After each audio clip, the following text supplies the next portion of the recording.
Hello, everybody out there in YouTube land, and welcome to DC Fans United.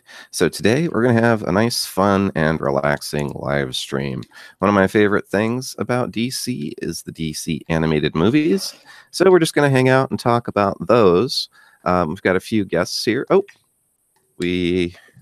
not sure who this is. I think Dominic, is that Yes, it's me, Dominic. Can you guys hear me? Yeah, we can hear you. Mm-hmm. Okay. Oh, your Panels and Borders? Yep. Oh, okay, cool. I wasn't sure if you were a random who joined. Sometimes like, how'd you get in? That's cool. How you doing, Dominic? Not too bad. Awesome. So we're just getting started here. As you know, we're going to be talking about DC animated movies, and you're just right in time because we're just starting out. So that's perfect. I want you guys to keep in mind, try and think of what your favorite DC animated movie is, and after the intro, I will go through and ask you that. So, as you guys might know, if you're watching, a lot of the folks here have been here before. We have some returning guests, which is great. I want to quickly mention, too, everybody here who has a YouTube channel, I put links to their channel in the description box. So definitely check that out. I like all their channels. I think I'm going to single you out again, THO. You're the only one without a channel. You got to start a channel. Yeah, I really do. Yeah, I you need to do. build up my catalog first so I can, get enough content for YouTube videos because, right? Yeah, right now, yeah. I probably have enough that'll last me for a month, and then it'll probably dry up afterwards. So I just want to, get some more books before I start doing YouTube. Oh, because I want to absolutely. be able to do it for a while, Yeah. Oh, that's cool. And I that mean, sounds smart. yeah, exactly. It's the right attitude. You don't want to just put up 2 videos and then stop.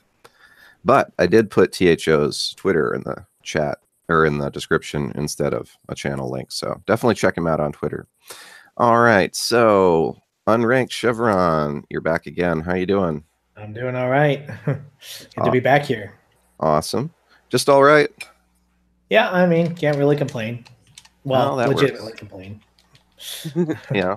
You could complain, but you don't have a legitimate reason to. Yeah. That's fair enough. So the first time here for this guest, Dominic, you might know him as Panels and Borders on Twitter and YouTube. How you doing today, sir? Pretty good. So this is my first live stream ever with the group anyway. Yeah, that's really cool. Well, you've been pretty supportive of my channel. You retweeted it, liked and commented, and just seemed like a real nice guy. So I figured I wanted to ask you on and, just see what you're all about. And I'm grateful you did. Cool. Well, thank you for being here. And also, we have, returning once again, the lovely Nerdette. How are you doing tonight, Tristan? Oh, pretty good. How are you? Awesome. It's always good when you're here with us.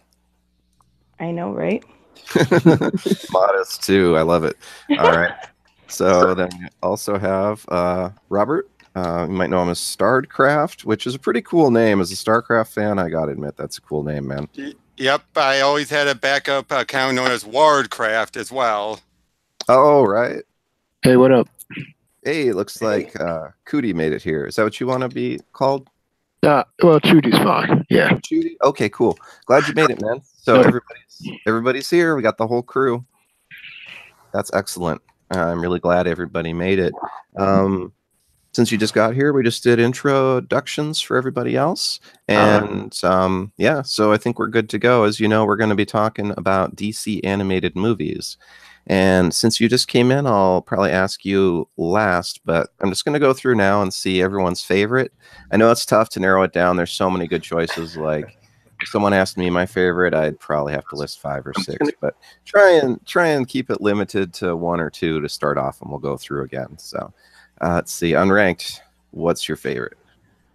It's funny, you really don't see this one on too many top 5 lists, but I liked the what do you call it? Justice League Crisis on Two Earths or whatever it was. Where they met the crime syndicate. Oh, yeah, I actually love that one. Oh my god. Yeah, that's pretty cool. Yeah. Yeah, One of those. legit one of my favorites. But go ahead. Yeah, that one. It was kind of in this transition, and somebody's echoing. I'm not really sure who that is, but it was in this weird transition period between the old Justice League cartoon animated style and the newer movies that they do. So I really like the animation in it. And then the actual story, it's got probably one of the deeper stories of any of them, as far as I'm concerned. And it has James Woods doing the voice acting for Owlman. So between those three things, it's like I don't know. It's like I said, you never really see it much on like top lists, but probably the one I found the most entertaining. And if I could just say one thing quickly, I always find that one interesting in that it was originally meant to be between Justice League and Justice League Unlimited, and it shows if you know what to look for. Like, how did Wonder Woman get her invisible jet? She took it from the crime syndicate. I didn't know. Wow, I didn't know. Yeah, It was just a standalone thing. nope. It was meant to be. It was just reworked. Also, I do like the fact that the guy who plays Gibbs on NCIS was Superman. Yeah, Funny. the voice acting on that's really good. Yeah, that's a big plus right there. But and then what else did I like? Justice League Dark one was okay because it had Zatanna in it. I think that's the only reason though. Well, I think all the other ones I'm going to say are the ones everybody else is going to say. So I'll just pass the mic. Okay. Let's see who's next in line. Oh, THO, you're up. All right. For me, my favorite movie, the DC movie, are obviously two Batman movies. It's a tie between them: Mask of the Phantasm and Under the Red Hood. I think the echo's coming from Chudy, just to point out. I keep on saying his mic with the echo. Oh, sorry. Oh, that's all right. Yep. Like I argue that Mask of Phantasm is probably one of the best Batman origin stories. Like better than the live action movies, in my opinion. Basically, he's saying that Bruce had a chance to live a normal life, but in a way, the Joker got in the way of it. If you watched it, you'll know what I mean. Mm-hmm. Kind of like the Tim Burton movie, but slightly different take. And plus, I love the character of Andrea Beaumont, and plus the design of the Phantasm. Like they made it look like an actual Reaper. It was terrifying when I was a kid because he was like a ghost, so he's doing all this freaky stuff, like being able to, objects to space through. Obviously, with just smoke and mirrors, but it looked kind of supernatural. And of course, Under Red Hood, which I think is much better than Death the Family and the Under the Red Hood comic book, in my opinion, because the way it used race in Jason's resurrection, and plus it kind of figured out that weird story with Jason looking for his his biological mom, basically just switching out for he got a little bit in over his head and chase Joker on his own instead of having Bruce help him. Absolutely. Mm-hmm. That's funny. And you plus, guys. it fades out the whole stupid Superboy punch universe to bring him back to life. That's my favorite way of retconning something ever. I gotta say, I didn't hate that retcon. It was just overused. Yeah, it became Superboy ruins everything. Not just to be clear, not John Kent of No, I know. Kent or Connor. It's the Superman from I'll kill our you. universe. Supposed to be our universe. Yep. And plus, I love the ending of the book much better too. Right, the book. I mean, the ending of the movie much better than the book too. Well, that's because the book just cuts off because of right after the Crisis. explosion, you actually see what happens. Bruce trying to look for him under the rubble, and Ellie finds the Joker just laughing. Mm-hmm. And Jensen Ackles is the best Red Hood ever. Like, Agreed. Totally agree. Yep. Hey, anyone see that photo he did? Yeah. Oh yeah, I that's saw it. It was pretty hilarious. Yeah, I saw that. That was boss. I think wasn't that in the set of Supernatural? Like it was in an episode. He was looking at the Red Hood, and then of course his brother in the show is looking at him, and they're like standing next to each other. It was like a statue, I think. I thought it was hilarious. A nice nod. And I'd say John DiMaggio, besides Troy Baker, who's obviously aping more Mark Hamill's Joker, I thought DiMaggio, even though you know it's DiMaggio's voice, he did a good Joker. Yeah, he did a good Joker. Well, I thought it was pretty interesting. You guys both picked two of my favorites, absolutely. Crisis on Two Earths, I was maybe going to mention, it's probably my top three for sure. And Mask of the Phantasm, like, come on, that's literally like one of the best. You're just going to go off of IMDb score. And King didn't come out the same year, it probably would have won Best Animated Picture. Maybe. Yeah, it may probably. I don't know. It did good on box office for that kind of a movie. Yeah. But Robert, you're up next. Well, Under the Red Hood, I already know a lot of people are going to bring up anyway, but I have to say one of my favorites has to be Justice League Gods and Monsters. Mostly because I'm a big Elseworlds fan, and the stuff they did in this, you have to go in it's telling yourself, don't expect anything to be what you think of it to be. And just the changes they made and everything, it was interesting, to say the least. And another one I would definitely have to put on would have to be, I actually really like Batman Sub-Zero. The one with Mr. Freeze.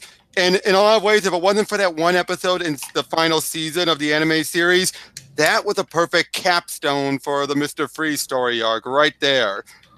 Then they kind of had to undo it all by revealing, by bringing him back and making him a head. And having it be that Nora got together with the doctor that was helping her. It's like, wow, Jesus. Jeez, I haven't seen this one. I guess I have to now. Well, no. I'm talking about the episode at the season in the last season. In the movie, it ends with Nora, her capsule's been damaged, and he needs someone to fix it, and they need a donor. Unfortunately, one of the only organ donors is Barbara Gordon with that specific blood type. But the process could kill her, so it's up to everyone to get, Batman and Robin to get her. Huh. Yeah, I'm just talking about the episode that's set afterwards in the final season is what it completely undoes or just dumps on what Sub-Zero had ended perfectly. Huh. Yeah. Yeah, I haven't seen either, I don't think. Yeah, it was the second movie after Phantasm, but before the Batwoman movie. Yep. Okay, it was... I don't talk about also released in theaters? Oh, okay. Oh, no, I think Sub-Zero was direct-to-video. Yeah, it was direct-to-video. It was. I have that on DVD. Yep. But, if I mention Mystery of the Batwoman, that's the one that had Bruce Timm first bring in this weird Batman-Batgirl relationship. I have that one too, yeah. Oh, that's a good one. Yeah. The more obscure ones, but they're good. I think it was actually in Batman Beyond that was brought up. But that was the first time it was actually implied in the past. Oh, yeah, that's true, yeah. Yeah, it's just weird. College girl dating a grown-ass man, probably pushing 40 at this point. But who wouldn't want to have sex with Batman, though? I'd do it. Well, I mean, obviously, but still. It's weird. No, especially when the Batman Beyond comic that kind of reveals the stuff in between. We find out, and Bruce knocked her up.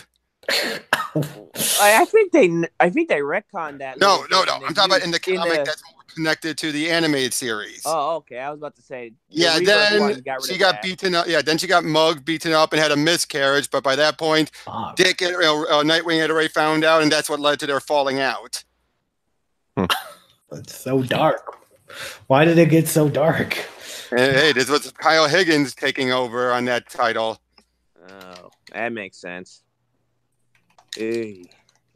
He writes dark stuff, so yeah. Yep. Oh, okay. So let's see, Nerdette, you're up next if your favorites haven't been chosen. Oh, they have.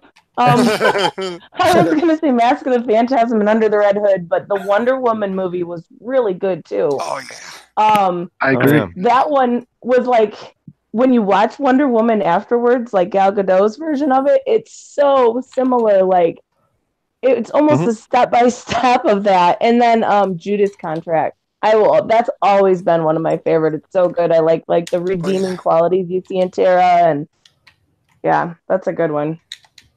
I like in the animated Judas Contract how they kind of dialed down Tara and Yeah, Deathstroke. Mhm. relationship. Like They're more kinda- like dialed it way back. yeah, they're just like no. No, wait, you're Well, just she talking. hints at it.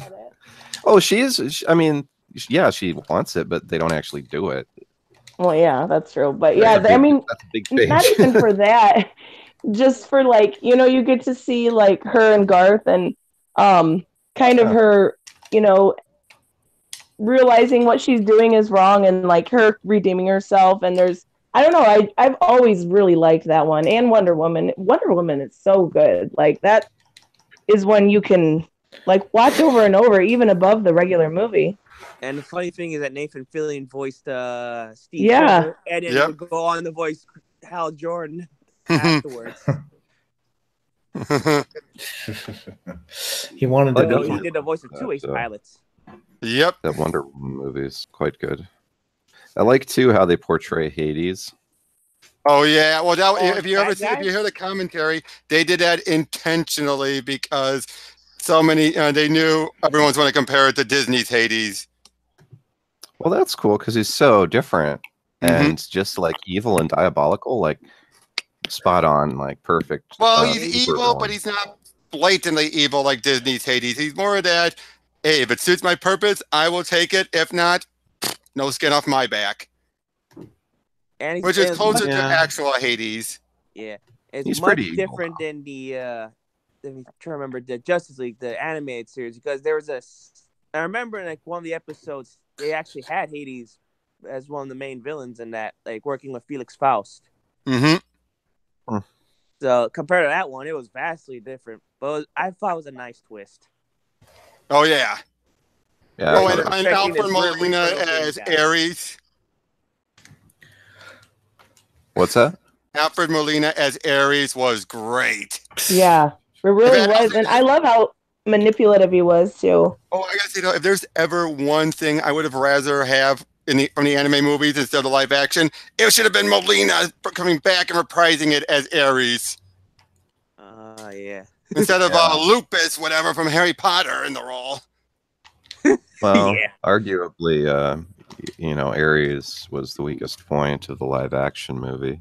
Yeah. Yeah, or at the very least, he would have been fine if he had another actor playing his transformed self instead of him still like, oh no, that's how he always looked. Oh Yeah. no, a 70-year-old British man with a mustache is gonna get me. Especially when they flash back to the old days and they say, oh, that's how he was. Really? Like, you could have gotten Gerard Butler just to show up or something like that. Even I'm just pretty sure they CGI. like- CGI'd that muscle on him. Yeah, just make him have a closed mask, or do him like the old, when George Perez was drawing Ares, and he's Oh yeah. got that full face mask with just the eyes glowing. That would have looked cool. Yeah. Exactly. But no, we got little old man. But in any case, I still love that movie. Oh yeah. For live action, they did a really good job. I think, anyways. Mhm. So panels and borders. What's your So- pick? So my two favorites are probably All Star Superman, and my absolute favorite, I'd have to go with Batman Mask of the Phantasm. Nice. Just because that was inspired by my favorite Batman comic of all time, the Batman Year 2 storyline, which I know Oh, it's not really loved among Batman fans. Sadly, and no. it gets a lot of flack, but when I first bought it, just the artwork and it blew me away, and so that's kind of got me hooked. Kind of got me into Batman and got me into DC comics in general. Was that? So that was kind of like the gateway drug. Year 2. You mean the Long Halloween, right? No. He's talking about Batman Year 2 that came out literally after Batman Year 1. It's the one that reintroduced the Reaper character and had Batman use a gun. He was going to shoot Joe Chill, but then the Reaper killed Joe Chill instead. Oh, okay. It's not that beloved. Yeah, no, it's not beloved at all. It's it's a lot of Batman fans don't like it, Yeah.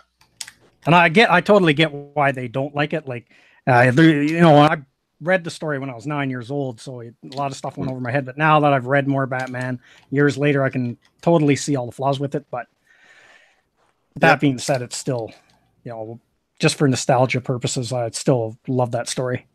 And then All-Star Superman is the other one that I really like. That one. Oh, I love that one too. Yeah, that's cool you brought it up because I'd meant to prepare and watch more of these again, but All-Star Superman, absolutely. I watched that today. It's pretty much just like the comic, right? Like they only changed a couple little details. They dropped a few stuff, yeah. Yeah, it was just like they tweaked it for the flow of it, but man, some of the shots are even like straight up panels from the book. It's pretty awesome. The animation is pretty close to the artwork in the comic too, because I've read the comic and watched the movie, and they're pretty close. So it's a really good translation from, the comic to animation.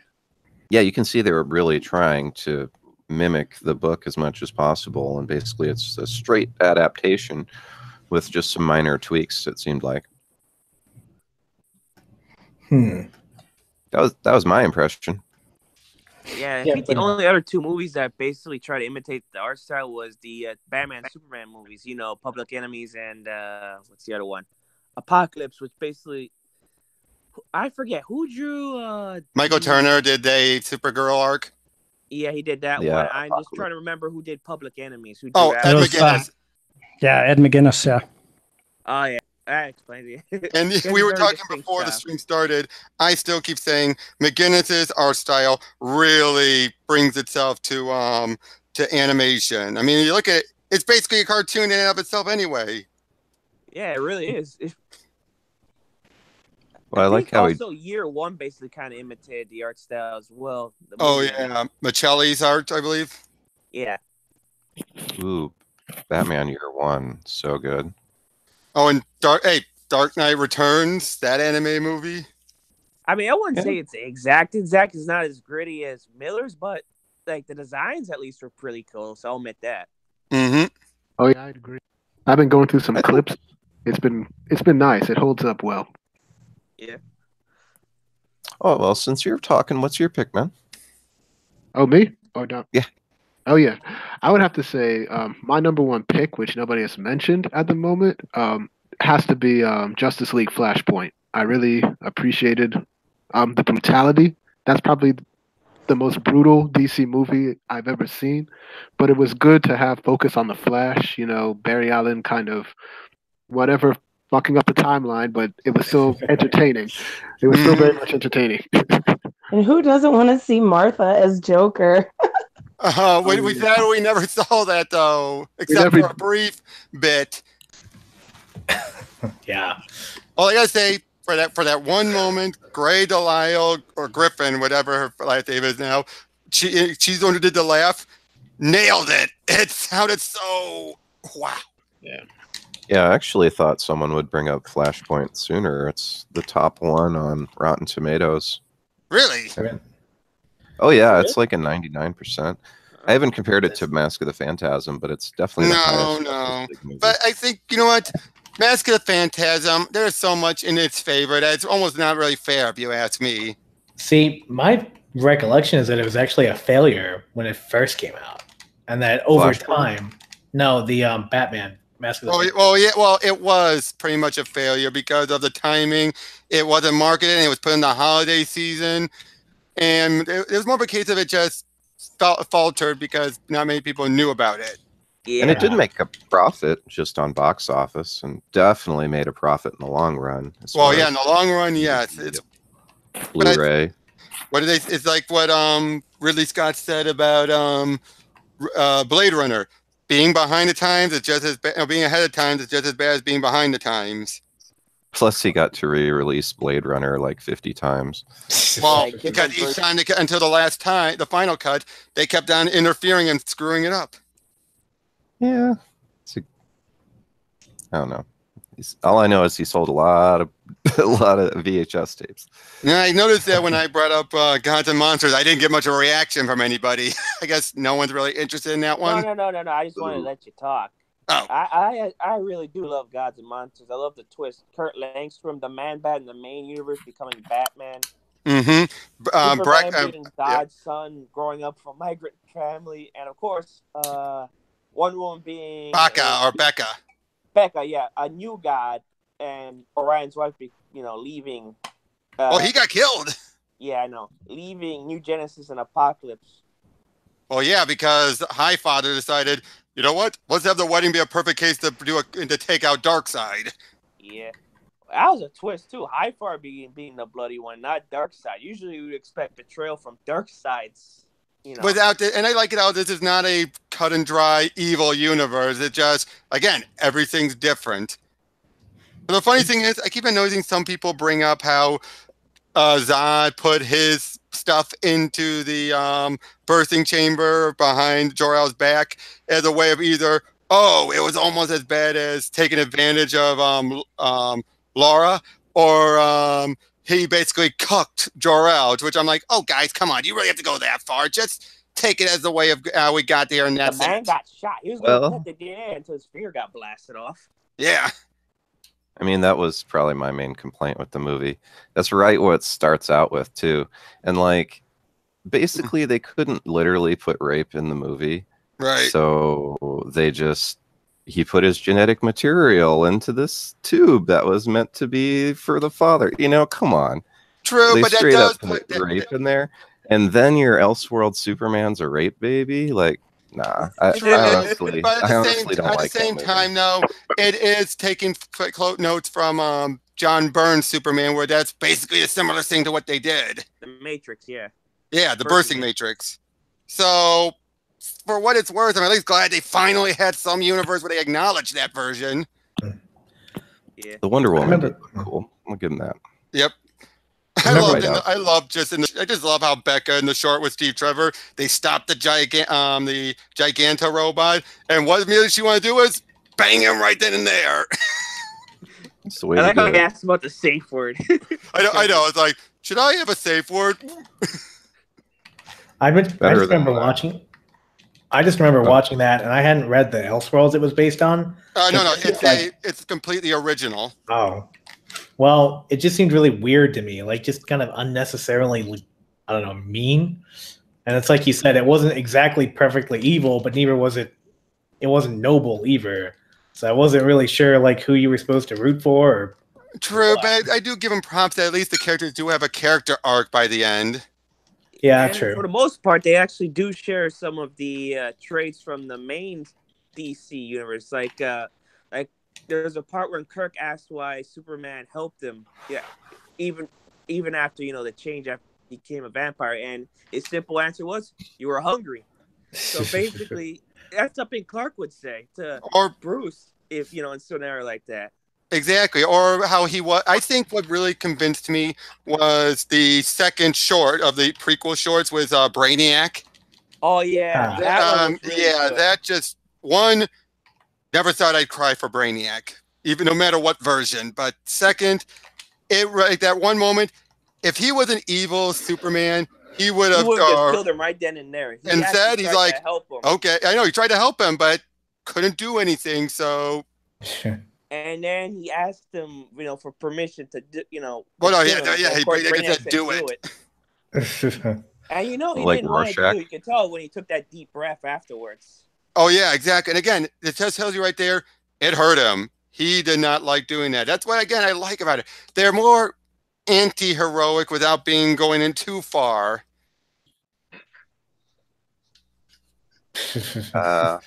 Also, one other thing I'll say is, it's the only time in any of the animated movies that actually had, even though she was just a normal human and she gets killed off and she's not that great, well handled. The only time they just name drop Kimio Hoshi, the female Dr. Light. Oh, that's true. I do remember that. Yeah. She was great in Crisis, right? Christ. Hey, she's my favorite superheroine, period. Really? Yep. Just overall? Overall, she is my favorite female superheroine. I just dig the character. And one thing that's always what ticks me off is when she's mishandled. Although I will say this, I'm one of those who was not against her being married to the New 52 Arthur Light, so long as he was still trying to be heroic at least, and he was a good father before the accident. That sounds terrible. I just know her from Crisis on Infinite Earths, but hey, she shouldn't have Justice- anything to do with the male one. Yeah. well, no, did she? technically, she. And it was I later remember she retcon. was on it. Well, one, it was like I'm talking about the New 52 version, not the pre-New 52. And her father, it was retcon, developed the suit that Arthur Light stole and killed her for it. Okay. So yeah, I didn't know any of this. That's cool, though. and she led the Justice League for a very short time when she was in her god-awful yellow suit. And they tried to explain her bitchiness was due to artificial sweeteners. Then again, they tried to do the same thing for Power Girl back then. Do you think they changed Did you just say her outfit? artificial sweetener? It turns out during the 90s, there was this very, very bogus research that claimed people get moody, especially women, due to having too much artificial sweeteners in their drinks. So, like, she had too much Diet Coke and she became what? That was their way. And once they stopped doing it, they became much nicer. But Oh my god! I am not making it up, but they eventually dropped Worst that. storyline ever. But that was just a subplot. Power of the 90s. Oh my Yep. god, that's so bad. I don't, they were just trying to fix her by saying, "Oh, people think she's too bitchy." Huh. It's like, So blame it on. she's So blame it on Japanese. Splenda. Splenda. I'm just gonna start using that as an excuse. Like if I'm grumpy, yeah, I had a diet soda. I mean, come on, I'm gonna make that. Again, I wish I was making that up. I I really wish you were too. That's horrible.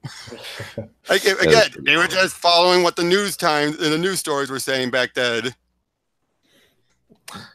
So, do you think though they changed Dr. Light's outfit from the white and black because Zatanna kind of had the same outfit, similar one, or No, you mean when they made it yellow? I think they were just trying to make it different and all that. But afterwards, they've since put her back in the black and white, and I love that. Yeah, it looks cool. And hey, That's cool that she's your favorite hero. I've never heard someone say that. I think she's awesome too.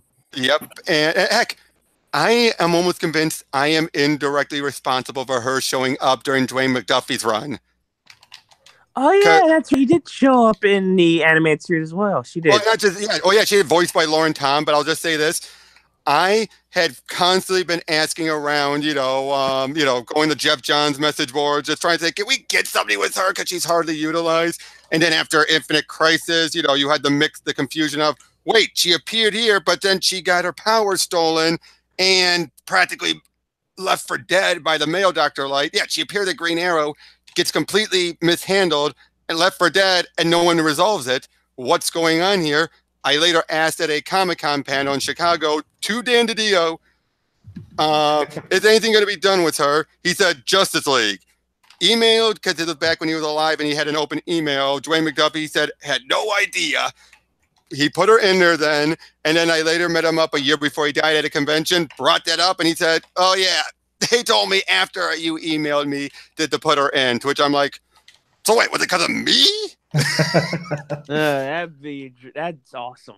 If it was because of me, I am convinced it is. You cannot tell me with all those facts that it wasn't. Yeah, I can see that. I mean, it's surprising how small a world comics really is. Like, you can actually reach out and communicate with these pros. It's something I never really realized, but I mean, and obviously they're just real people. Like, which I used to be over the board, but believe it or not, it was Greg Rucka that kind of put me in his place indirectly, because apparently during one of his times on Word Balloon, because I went overboard, he said, there's a guy out there talking to me about the female Dr. Light. I don't know. To which I'm like, oh crap. I got that annoyed. He brought me up indirectly on a podcast. I shut up and cut back big time after that. Because that was awesome. I was young. I kept thinking like, oh, these guys know everyone. They talk to everyone. After that, I'm like, crap. It's just Greg Rucka. You'll be all right. Yeah, but in that case, though, he had every right to. This was back, when he was still the last time he was at DC before he came back. Before you don't even let him write Wonder Woman. You'll be fine. Yeah, during his Wonder Woman stuff. Before Trump made him go crazy. Yeah. No, they don't even let him write Wonder Woman. Poor guy. No, that was the case where he wanted to get back to his own stuff. Mm-hmm. No, I'm not kidding on that one. I actually did talk to Nicole Scott right before they ended. She made that very clear that they did that. They were hoping to try and find time. He couldn't find time in, so that's why. Frankly, He hasn't done much else since. You have a different relationship with him, but frankly, he seems like kind of a jerk from what I know of him. Well, I was talking about Nicole Scott, not Rucker himself. I have never interacted with the man personally. Oh, okay. Oh, Nicole Scott's a different story completely. And again, I met Mark Waid, and he came off as a nice guy, even though there were some moments where he almost went off about Batman v Superman. No, Man of Steel. So, no, yeah, Man of Steel. Yep. I'm not surprised. Yep. Most people will go off about Zack Snyder movies, though. Unless you're a Snyder fan. Yeah, one way or the other. Well, yeah, exactly. One way or the other. They'll either be but really we're not here to talk about that. We're here to talk about fun stuff, movies, animated movies. Flintstones. Flintstones? Is that what she said? No, I didn't say Flintstones. I said we're here to talk about animated movies. Here's a little absolutely. honorary mention I wanted to give out. Actually, does anyone here at all see that Justice League Trouble in Time movie? Trapped in Time, right? Trapped in Time. Oh no, I have not actually. No, I haven't even heard of that one. Oh, it was a straight to DVD, not even Blu-ray, but it was good. It basically took that old Super Friends episode where the Legion of Doom went back in time. Somehow they knew all the origin stories of all the villains, all the heroes, and prevented, the League from forming. Oh gosh, I remember that one. Oh yeah, my God, I was like 5 when I watched that. Yeah, but they adapted it. Huh. And it made it into an actual wait a minute. Lex Luthor knows about Superman being... What? Yeah. Somehow I love it. My favorite bit. It's the Green Lantern. No, fool, it is I, the Green Luthor. Oh, Green Luthor. What I love about that one too is it's got Legion of Superheroes characters, which you're almost never seeing them in. And you had the cat, and you had a lot of the cats. Like you had Griffin as Wonder Woman. You had Diedrich Bader back as Batman. And basically a lot of the key people that were in Young Justice got promoted to full-on Justice League status. Oh, okay. Yeah, you had Josh Keaton as Hal, again. Oh, okay. Because it was directed by the guy who did, or worked on by the guy who did most of the Green Lantern anime series. Okay. Oh, that was a good series too. Oh man, blame the live-action movie for that one. Oh, damn it! I always wondered why that one. Because they had the toys didn't sell because they had so many left over from the movie, and it came out not long afterward. They said, "Why would we want new toys when you haven't gotten rid of the old ones yet?" Yeah, that's what the problem with Cartoon Network stuff. If the toys don't sell, it doesn't stay on. You want to know why that is? Because they really do not. And you gotta remember how departmentalized Warner Brothers is. Cartoon Network is still a separate thing from DC. Why do you think they keep always trying to screw over DC every chance they get? Because they don't see much of the profits from it at all. Yeah, that's why they put on such a higher stipulation compared to their own internal programs. Aside from Teen Titans Go, but that's because they brought in the ratings. But other than that, though, that's why Young Justice and Green Lantern, the anime series, got the shaft so hard. Yeah. What about Thundercats? The 2013 Thundercats series. Oh, that was because it was cheaper to go with Lego's Legends on Chima than it was to do that one. Because basically they thought, oh, it's no different. You guys ever check out the Emerald Knights and what's the other one? Gotham Knights. It's basically the short. No, the Green Lantern ones. Green Lantern. First Flight. First Flight, yeah. I like Emerald Knights better, but yeah, it's kind of like Gotham Knight, and so much that it's a bunch of short stories, right? Yep, and a lot of them are based off of actual comic stories. Yeah. It's basically just a bunch of shorts while encompassing a main story. So basically, Hal's talking with Arisia about each of the lanterns. Basically, the first Green Lantern, then Kilowog, and then Lyra Omoto. And of course, I think the first Lantern as well. Talking about Abisur. Was he Avra? Yeah, Avra. Avra, the first Green Lantern. Lantern. Let's not forget about Mogo, of course. Mogo doesn't my favorite. socialize. See, I love that movie. It's so good. Yep, but First Flight, until Mark Strong, that had a great Sinestro. Yeah, Sinestro's good in that. Especially like, "I'm silence, you little troll." Him saying that to one of the Guardians. And I also love the like, "You think I like this? You see," and basically goes off about you're like, okay, that is so perfectly Sinestro. But the funny thing is, you know what basically that movie was? It was basically Training Day was Green Lanterns. Yeah, it basically was. And Chris Maloney was a great Hal. Have you seen those, Tristan? The animated Green Lantern movies? No, I haven't. I'm not a huge Lantern person. Aww. That's tragic. They're pretty good though. If you get a chance, check them out if you see them. I might.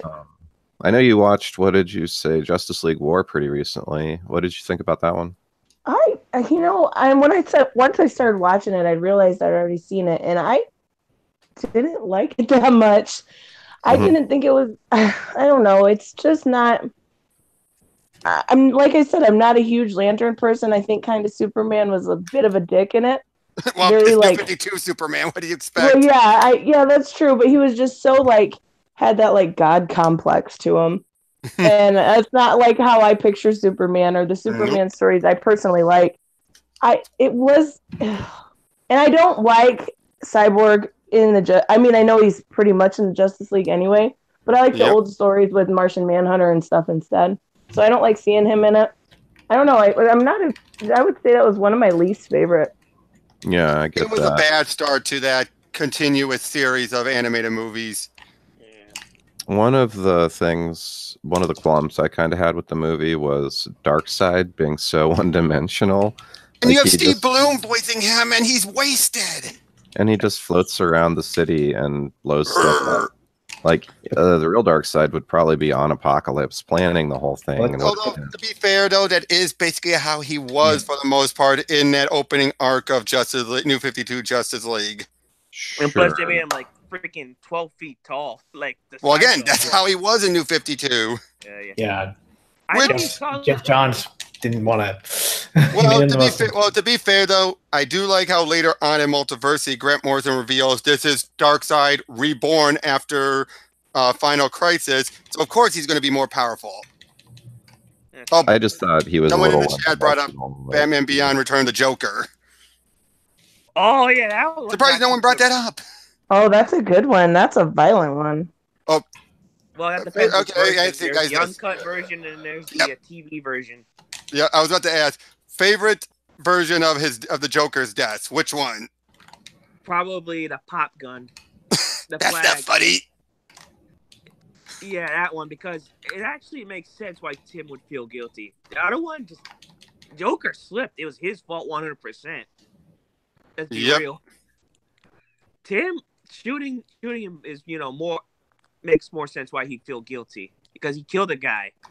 I know it was the Joker, and let's be honest, we wish someone would have done it beforehand, but we're talking about a kid that's like 12, 13 years old after going through such emotional torture. Yep. That messes with you. Oh, yeah, and then you have Harley. What happened to her? Oh, yeah. Basically, yeah, it's Grandma Harley. Away from the Joker. Funny. Yeah, and the twins being voiced by Melissa Joan Hart. Yeah. Well, Sabrina. Yep. Going back though to the New 52 Justice League, at least the Jim Lee art was good, right? Yep. Yeah. Yeah, the Jim Lee art was really phenomenal in that run. It was the only thing that was good. For the most part, yeah. Yeah, I think my problem is like the costumes were over detailed, especially the Flashes. Yeah. And the only one that stayed the same was basically Aquaman. His costume was basically an exact replica of his original before. So his was the only one that stayed the same. Everyone else got different. Like they dulled the gold and Wonder Woman's and replaced it with silver. And then of course they gave her that weird choker. Well, Lee gave everyone weird chokers. Yeah, that's true. Or the necklines. Yeah, I really dislike the Superman design for the New 52 with that higher neck and like it almost looks like armor, which I never liked because It was meant to condense down into the S. Yeah, because he's Superman, he doesn't need armor. Like I don't know. That's my take on the New 52 Hey, if you Superman get punched design. by Zod, you're gonna want some armor. Let me tell you. Yeah, that's true. But Hey, I've never. side note, since this doesn't count. Sorry, I'd always want to butt in, but with the since they don't probably count as movies, what about the animated shorts culminating in the Superman Shazam? Oh, I'd count that. That's Yeah, but how about all the Yeah. shorts? You know, the Jonah Hex, Green Arrow, and Spectre. I just remember the Spectre one. Yeah, I just have the Black Adam one. Well, the Black Adam has all the other shorts on it. Does it? Yep. Yeah, it Well, does. you got the Blu-ray anyway. Oh no, I have a DVD. Let me see. Yeah, the Blu-ray actually has extended slightly, like a few minutes of the shorts. Oh, I know. Oh no, it does have them on here. Huh. Oh, it does. Cool. Jonah Hex, Green Arrow, Spectre. I've never watched that part. That's so funny. The funny thing about the Green Arrow one, that was written by Greg Weisman. He was basically taking a plot point he was going to do in when he did Green Arrow way back in the 80s, before I think Mike Grell got it, where he was going to have Ollie propose to Dinah. So he decided, hey, I got to put that point in here and have him propose at the end of this. Was this the one where he had to save the little girl? The princess, yeah. Yeah. Or the queen, as she became. Against Count Vertigo? And Merlin. Huh. Yeah. Was Malcolm McDowell as the voice of Merlin. All right. Actually, I thought it was Starting to come back to me. What? Nothing. And Jonah Hex, you had Thomas Jane as Jonah, with Linda Hamilton as basically a Black Widow whore. That I don't remember that one at all. I remember the Josh Brolin movie better than that. Oh, it's so much better than the Brolin movie. I don't believe you. Nothing's better than the Josh Brolin movie with Megan Fox. I remember the Spectre one because that one was just, I don't know, it was just cool. Oh, yeah, and yeah, just it being a very Twilight Zone-esque or, Yeah, and like so often the Spectre is shown to be this like overwhelming force of nature, and they forget that, he's embodied in the spirit of a beat cop. Exactly. I love how the girl at the end dies, just the money spinning around and then it turns red with blood. You're like, ugh. It's like, because if you read the old Spectre comics, it's like, yeah. Before they emphasized the wrath of God side, they had to be, it was still the wrath of God, just not to the full-on extent it later went. Yeah, it's like his perception was only limited to his normal human perception, so he couldn't be everywhere at once. So his vengeance was very, very specific to whatever Jim Corrigan was working on at the time. Mm-hmm.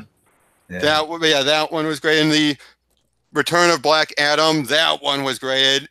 Yeah. That was Arnold Vosloo, Emotep from the Mummy movies as Black Adam.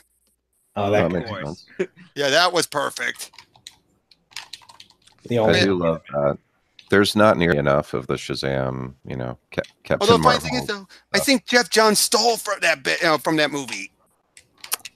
Well, he probably had something to do with it. No, he didn't. He pretty much stole the ending in his Shazam thing of having Black Adam turn back to normal and then he'd wizard away. Okay. Yeah, usually they've had to be in the past before this movie and Jeff Johns' Shazam. They had to be, if he reverted back to normal, he's still solidly human. He didn't have his age catch up. Huh. Well, Jeff Johns was then comics one. That's how I think in the Fawcett comics, the original, Oh, he did rapidly age? Yeah, he actually became, when he turned human, he aged rapidly. But then never mind then. I take it all back. Yeah. Now, did you guys? I haven't seen the Harley animated movie. Did you guys watch that? Yeah. Batman and Harley? Yes. Yeah, it's bad. Is it bad? That's what they're saying in the chat too. Actually, Lethal Lightning saying that. So I would say this it's though. really bad. I do find it so ironic. We've now had 2 actresses from Big Bang Theory with the upcoming short web series, whatever, that's voiced Harley. Huh. I know a bunch of SJWs got triggered by it, so it's sort of Right. interesting. Why? Because it sexualized Harley. She's always been sexual. Oh, I yeah. That's kind of in her character anyway. Yeah, but for some reason they didn't pick up on that. So they're upset about that, but not Nightwing getting like Me Too'd. I see how it is.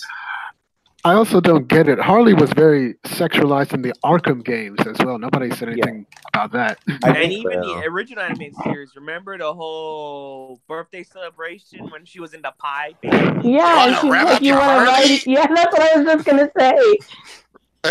Trivia, what was the original line? I thought it was you want to ride your Harley. Yep, right on your That's heart. what I thought. Yeah, that's Mad Love. I was speaking of the Creeper episode. Oh, yeah, in the pie, when she's in the pie. That was hilarious. And then you have the always cares hyenas about licking. finding out who's stealing his act instead of focusing on Harley. It shows what his priorities are.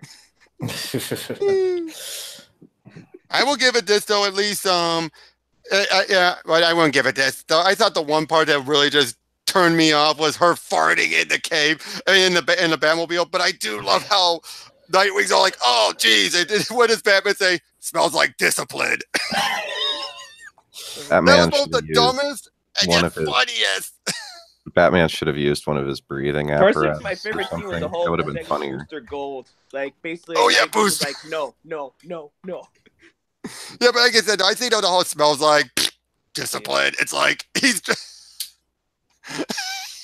Oh, God. again, it was so dumb and yet so that was funny. Yeah. I think I saw that in the trailer or something and was just like, no, Yeah. this movie is not for I think me. the only part I actually found funny was the whole segment of Booster because, given Booster's reputation, yeah, of course, Nightwing will react the way he did. Mm-hmm. No. Yeah, well, unless in Nightwing, yes, Batman, he probably knows the truth of what's going on with Nightwing. At this point, yeah. Yeah. Dude saved the multiverse, still gets no credit for it. Can anyone agree with me on this? Would you all agree that what was probably the best and worst, if you go by the two different halves of the film, would have to be Killing Joke? Oh. No, worst first half, best second half. I would have, no. I would have to Second say half was better. worst first half, worst second half. You didn't- What? You didn't like the Probably worst second half? middle. Well, the animation's not really up to the standard of DC. I mean, yeah, they kind of adapted the comic pretty well for the last half, but just, Well, really, how can you adapt Brian Boland's art? Yeah. you could at least try a little better. Well, Like, But If you watch the behind the scenes, there was actually a third degree of separation. It basically went Brian Boland, and they went to another artist who was similar to Boland. I forget who that was, and then they adapted from that. yeah, if you Okay. also look at the budget it had, it's a lot less than many other DC animated movies. They just But you have to admit, like the moment that Barbara opened the door and the Joker's face was there, it was pretty almost accurate to how the comic was. Yeah. Yeah. Now that was one I actually avoided that animated feature just because all the reviews I've ever heard about it weren't very good. Well, it was all for the first part, for that stupid, very stupid opening bit with Batgirl, trying to give her something to build up to that. I will say this though, I think when Tara Strong, as Barbara Gordon after wakes up in the hospital, was one of the best she's done as Batgirl. That's that True. panic in her voice. Yeah. I wonder if we're at the point where she doesn't have to voice every single female character, or if we not hit that peak yet. I Hey, you think still we're have at that Gray point. doing Catwoman. It's like Gail Simone, they're like, we need a female. Who we got? We got Tara Yeah, Strong. well, Okay. Tara, We need a again, no, female. there are Oh, we so got many a- other. No, Cree Summers has that worse. We need a black woman. Get Cree. She has it much worse. They need to have CCH Pounder or no Oh, one. seriously, No, every time they- I hear that woman as Amanda Waller, I just love that voice. She commands. Well, She's the not crazy used thing. enough, actually. Sorry. I said she's not used enough, actually, when you think Yeah. about it. Yeah. Precisely. I was watching what I watched, RoboCop 3. I never knew she was in that. Oh, really? Oh, Yeah, yeah, she's- that's right. she's one of She the- was.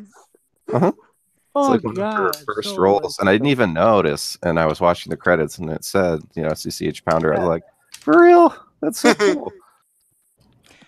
Yeah, Yeah, that movie's underrated. You know, I think it's a hidden gem. Now, what have you guys thought about when the DC movies lately, when they started doing the R-rated ones, not counting Killer Joke? Like, you know, Yeah. the Suicide Squad, Hell to Pay. I think that one really deserved the R. That's well, when they you started- see Zoom's brain through the hole, yeah. And it was that, and also just so much of the other stuff was, you know, like the near nudity with Frost. I know. Yeah. I think you're talking about Assault on Arkham. Hey, just to point out, Dave, Andrea Romano has not done any of the voice directing in a long time because she retired, mostly because of a eye deterioration. Ah, that sucks. So I'm curious. There's one animated feature I don't think anyone's brought up yet by DC. That one that I really liked was Superman versus the Elite. Oh yes. Oh, that's a good one. I forgot about that yes. I'll be honest, You I'm wanna- not a fan of the animation at all. True. Where it had that weird, like almost sort of punk rock sort of thing going on. Yeah. Yeah. I thought it was all right. But I definitely thought that was great, and it actually does a better ending than what the actual comic did. Yeah, that's true. I'll admit that. And plus, I'll give George Newbern credit. He did a great job as Superman. I'm more of a Tim Daly fan, but Oh, his I like Superman both that was pretty Superman good. voices. Well, those are the two Superman voices. Yeah, Yeah, I love Because- both of them. Daly did the animated series, and Newbern did the most of the Justice League. Justice League. Yeah, But when you think about it, though, given how animated series ended with the stuff with Darkseid, his voice changing with his attitude actually makes sense if you look at it like that. yeah, that's true. That's very true. But I gotta say, the actor who's just forgot her name, but she's in NCIS. Paulie Parrott. Yeah, as Lois. Take it or leave it. Yeah. Another one, though, I gotta say this. Would you guys agree with this? Favorite moment in any of the animated movies? Superman Unbound, Lois giving Brainiac the double middle finger. Oh, that was hilarious. I love that. That was something Lois would totally I do like- with Brainiac. And he just quirks an eyebrow at her like, I like when, I think I like when my Brainiac favorite. flips out. from Oh, yeah. blood. I think my favorite moment from any DC animated film is probably Batman: Mask of the Phantasm, where Bruce Wayne puts on the cowl for the very first time and turns around to face Alfred. oh yeah. And then you hear the music just rise slowly. Yeah, that's like I love that moment. That's awesome. And you just see the eyes, and of It's a course, great movie. Alfred just saying, "My guy," you like you knew that Batman was born right then and there. Mm-hmm. And the funny thing is, it was in a dark cave. It wasn't even the Bat Cave yet. It was just a cave. Yeah, it was. It was just a dark cave. Yeah, that's right. Boy, there are just so many of these animated movies. You know what? Nobody brought up Bad Blood. That was a really good one too. Bad Blood? Oh, yeah. Huh. That's I almost actually- a I actually did trilogy. like I always that. think of those three together. I Do actually you mind did if I like talk it. a little, Robert? Oh, sorry. Is that I'm sorry. No I'm sorry.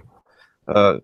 I think with Bad Blood, though, if you're going to bring it up, it's kind of a trilogy, right? They've got Yeah, to bring Son of up. Batman, Robin, and then Bad Blood. Yeah, So that's how- they kind of all three go together, I think. You like Bad Blood the best, though, Nerdette? Oh yeah, I love that one. I can watch. That's one I can watch over and over, like with Judas Contract. That's like top 5 for me. That's cool. How do you rank the other two with it? I don't think they're done as well, but I mean, they go together, so it makes sense to put them together. But that's like one I can just pick up and have in the background. But the other ones I seem to stray away from. That's cool. What's the trilogy Yeah. again? I'm not sure I know the whole thing. Son of Oh. Batman, Batman versus Robin. and then Bad Blood afterwards. Huh. Yeah. Kind of the new 52 Batman And I with find it Damian interesting. Wayne. I find it interesting how they basically take elements from different, the different eras. Like you have a lot, most of Morrison in the Batman, Son of Batman. Then you have Snyder's, the Court of Owls mixed in again with some of the Batman and Robin arc that Morrison had done. Then with Bad Blood, you basically have the Batman R.I.P. or the Battle for the Cowl stuff mixed in with, again, a bit of Morrison and a bit of Morrison into it. Huh. Because really, I Okay. think there's a case where you can't adapt Morrison's run without trying to add other elements in. Yeah, Yeah. Morrison's run's got too much weird stuff in it. Looks like people are talking about Justice League Dark quite a bit in the chat. Oh, that's a good one too.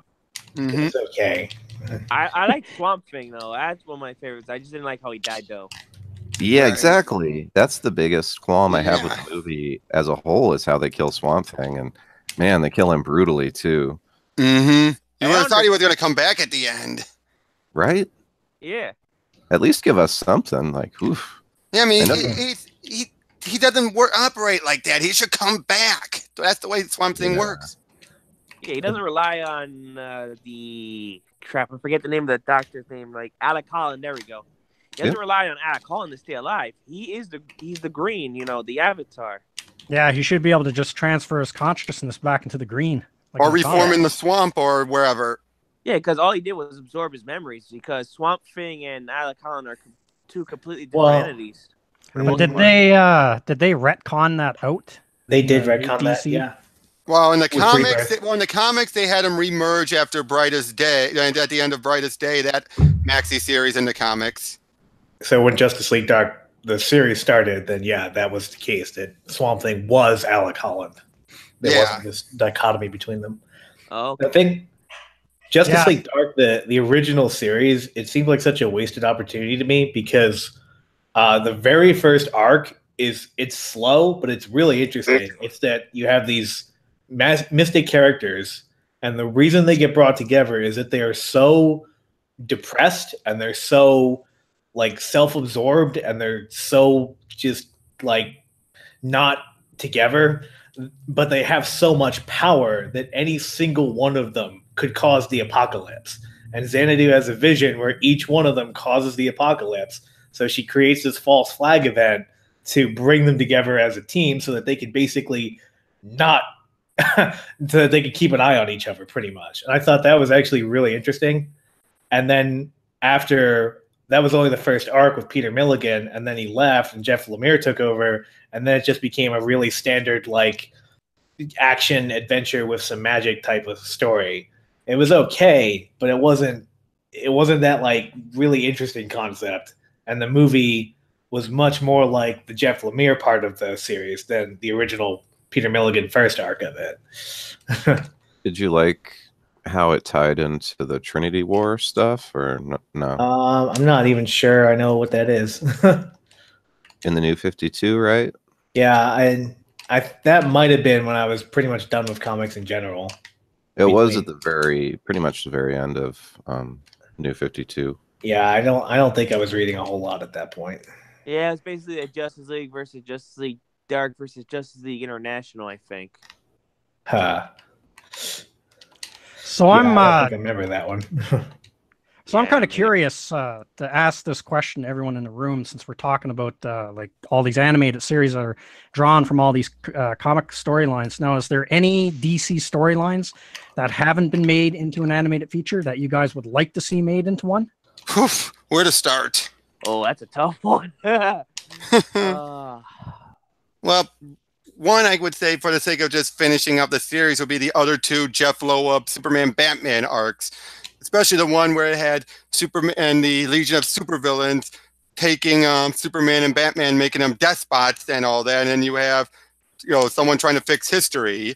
Then of course you have the Superman Batman arc where basically everything starts to go crazy because Mixie and Joker are fighting it out. Emperor Joker. No. This was actually a wrapping up of events from Emperor Joker. All right. Oh, but yeah, Yeah. Emperor Joker should be adapted. Yeah, Batman Brave and the Bold kind of did that. Oh yeah. Yeah, but But, you just phased out the Batman and Mixoplick part. I mean, the Superman and Mixoplick part, and just replaced with Batmite. Yep. Yeah.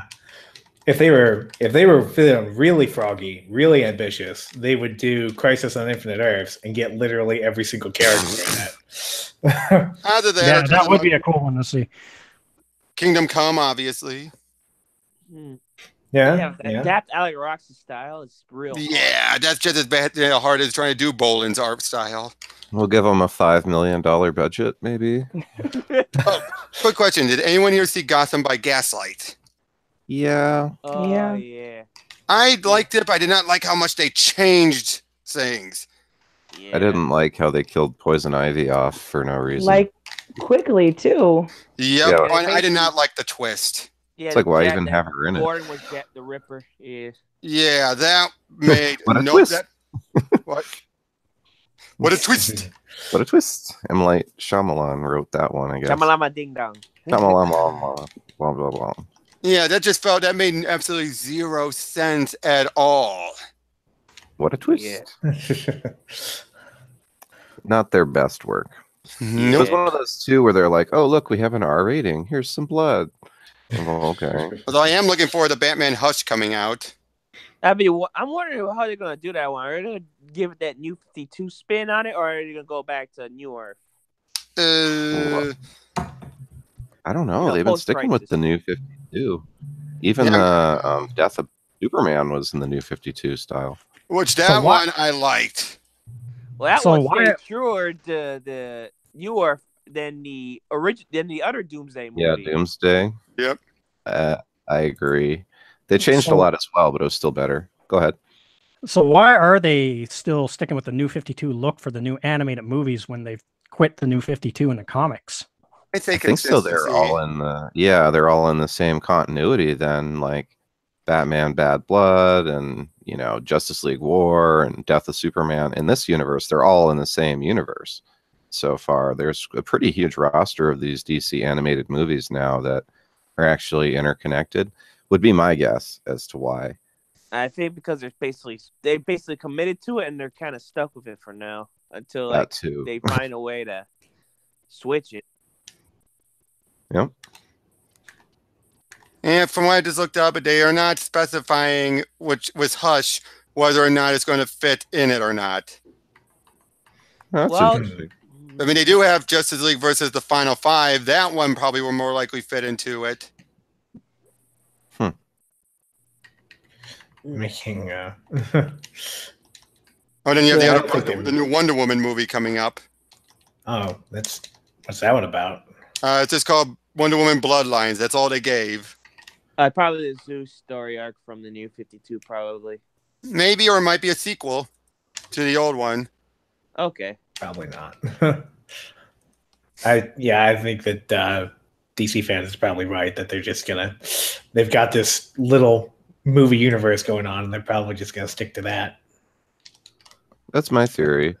It's kind of weird too. Not all of them, like merchandise and stuff, is switched over either. Like, I assume it's just a money thing. Like in China, they don't want to have to change whatever the printing machinery and stuff is. But you notice in the stores a lot of like candy or whatever licensed stuff for DC. It'll still have the new 52 look, like Superman in all blue and Wonder Woman with the silver trim and stuff. You still see that all over the place. So I think these things just take time. Plus, New 52 sold like gangbusters when it first came out. Like it was getting mainstream press. So it may be that for people under the age of like 10, that is DC to them. I Yeah. can see that. Which is I don't know how to feel about that, frankly, but Especially if they're used to the animated movies, right? Right. Yeah. So that is interesting. It's something to think about. Did you guys see the Constantine movie, City of Demons I or have whatever? not seen that. I have not seen it either. Doesn't that No. combine just a web series or something? I haven't seen it yet. I just saw the trailer. I know it's out though. Yeah, I think that's what that combined. That combines a web series that was Yeah, done. it's like 9 episodes or something, isn't it? Yeah, and had Matt Ryan back in. I love how they're keeping him around. I want to see that one. I'm actually really curious to see if it's any good, but I haven't had a chance to. Looked all right in the trailer. It's hard to know though for sure. Mm-hmm. It'll be interesting to see what they do with it. right? Right.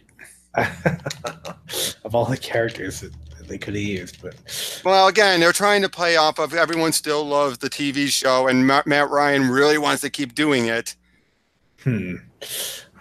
And it's He's said on- to be a spin-off of Justice League Dark as well. Oh, okay. I guess he's on DC Legends or whatever, right now. Right. Yeah, he's on Legends of Tomorrow right now. Yep. Right, whatever they call it. I'm not sure I've ever seen a full episode of that show. I watched the first like 6 episodes up until like Vandal Savage had a nuke or something, but it was pretty good. I don't know. I thought it was all right. I like, Yeah, I like it. I watched the first 2 Well, seasons. It's good. Hey, I'll For the say most part. this. So I was going to say this right quick. If there was one thing they'll never do, but I would love to see animated, JLA Avengers. Oh, yeah. Oh, yeah. Never going to that would be happen. cool. Never going to happen, but But if they could make it happen, that would be an awesome one. yes, it was. Disney would force them to do it like the movies. Like if Oh. the Avengers would all have to look like their movie counterparts and be Yeah, character. that's the thing. Either that or the Teen Titans Go, not Teen Titans Go, Teen Titans Games graphic novel that Wolfman and Perez took decades to finish. What well, let's ask the other guys in the chat then. All right, too, yep, in the yep, group. What comics do you guys think would make good adaptations? We haven't heard from Cootie in a while. I guess we'll start out. Well, we'll put you on the spot. I guess we'll hear from you. What would you pick if you're with us? You might have stepped away. Yeah, I hope he didn't check out. Oh, he's still here. Oh, he's This- muted. This Though. thing mute, yeah. Okay. Well, how about you, Dominic? I would like to see, no, maybe it has, but I don't think it has been adapted yet, is some of the Alan Moore Swamp Thing stuff adapted for animation. Oh, and that has not been adapted yet. No, that hasn't. That's a great idea. We don't have enough That- Swamp Thing. Because that is like some of my favorite stories in the DC is the Alan Moore Swamp Thing stuff. There'd be enough way for them to bring Constantine into it. There you go. That's a great idea. We didn't really, that was one of the things in the Justice League Dark movie I was hyped to see was Swamp Thing, and he didn't do too good. He helped him travel, and then he didn't fight. He didn't help him fight Faust, and then he fought the main bad guy and lost. So I was just like, oh, Yeah, Swamp Thing. even though he's like one of the most powerful beings in the DC universe. Right. And then Constantine just tricks the stupid guy anyway. So I was like, I don't know. A waste of Swamp Thing. So that's a really good pick, Dominic. I like that. And it's more feasible to do. Like Unranked, you were saying Crisis. It's like, oh, good Lord. Better be like 4 movies and give them. I don't even know. Because a lot of times these movies have got a couple $1 million to play with. But you're talking like a Batman animated movie. You'd probably have to give them 10 million and let them do it in maybe 3 movies. Yeah. So I don't know. It would be a that's cool dream, but with the Superman one right now with Doomsday, because they're doing the first one. They're gonna do the reign of the Superman.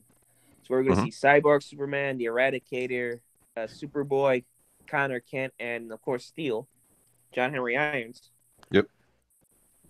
Yeah, that's a good way to do it. Maybe they'll start doing bigger arcs and break it into multiple movies. Like I would love it if they could do Crisis. It just, I don't know, that might be too ambitious. They could do it like the how the original Crisis did it, which is that the Monitor made an appearance in every single ongoing series for like a year before they actually did it. So maybe Monitor could start appearing in some of the regular movies they release, just for like a single scene, and then that's what they're building up to.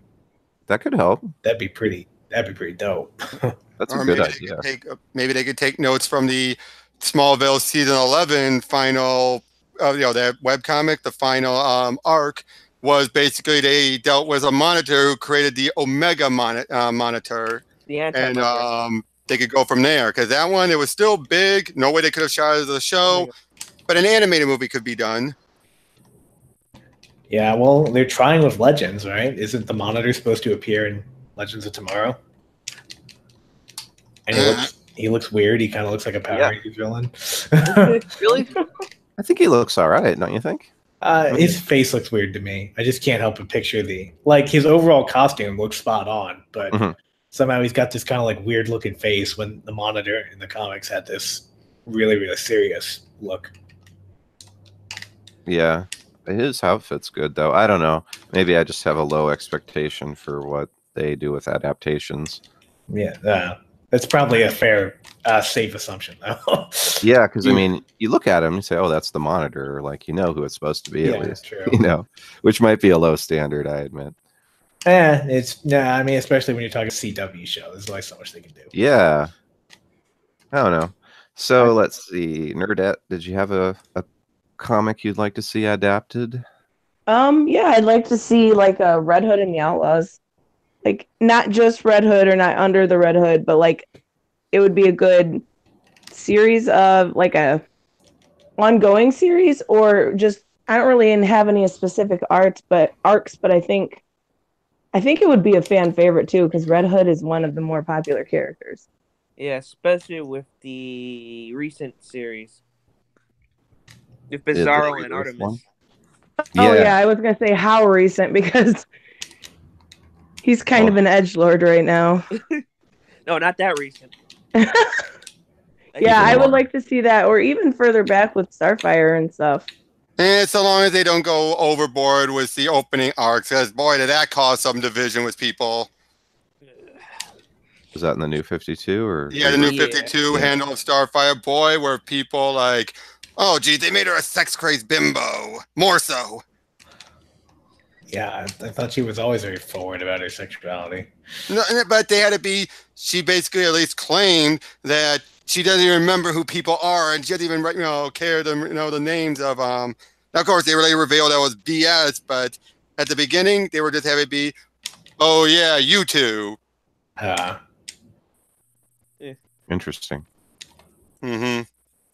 Yeah, that'd be cool. I think it would do pretty well too. I know Under the Red Hood's a real fan favorite. I hear people talk about it all the time.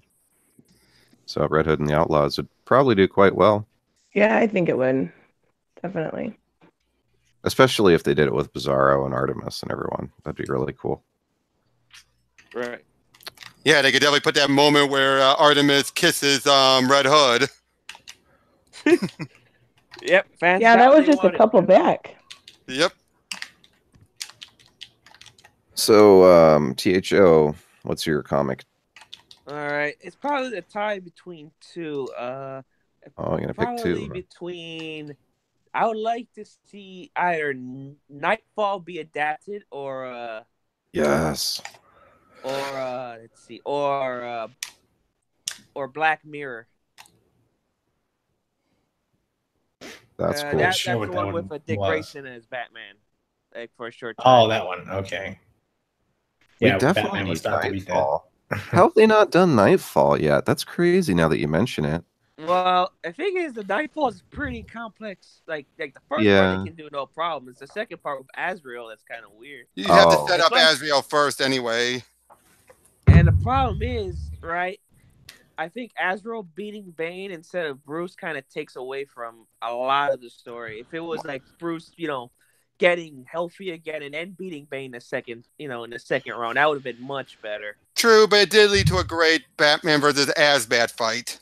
That is true. I'll admit that. I love that final fight, especially how Batman just tricks him into getting the armor off because he can't crawl through the hole in the cave. Yeah. That's true. Basically have to use his brains. Mm-hmm. And even then, they didn't go to blows. He just simply undid the light and have him fully take off the mask, making it Gene Pollock fully. Yeah. And as for Batman, I would really love to see an animated feature focusing on Dick Grayson's time as Batman, because I'll be honest, that run was awesome. Yeah, that was a good run. I enjoyed Dick Grayson as Batman too. Honestly, I think I wish Bruce would have stayed dead. Let's be real. I know it's a controversial point, but I really think he should have just stayed dead when Darkseid killed him. Except he didn't kill him.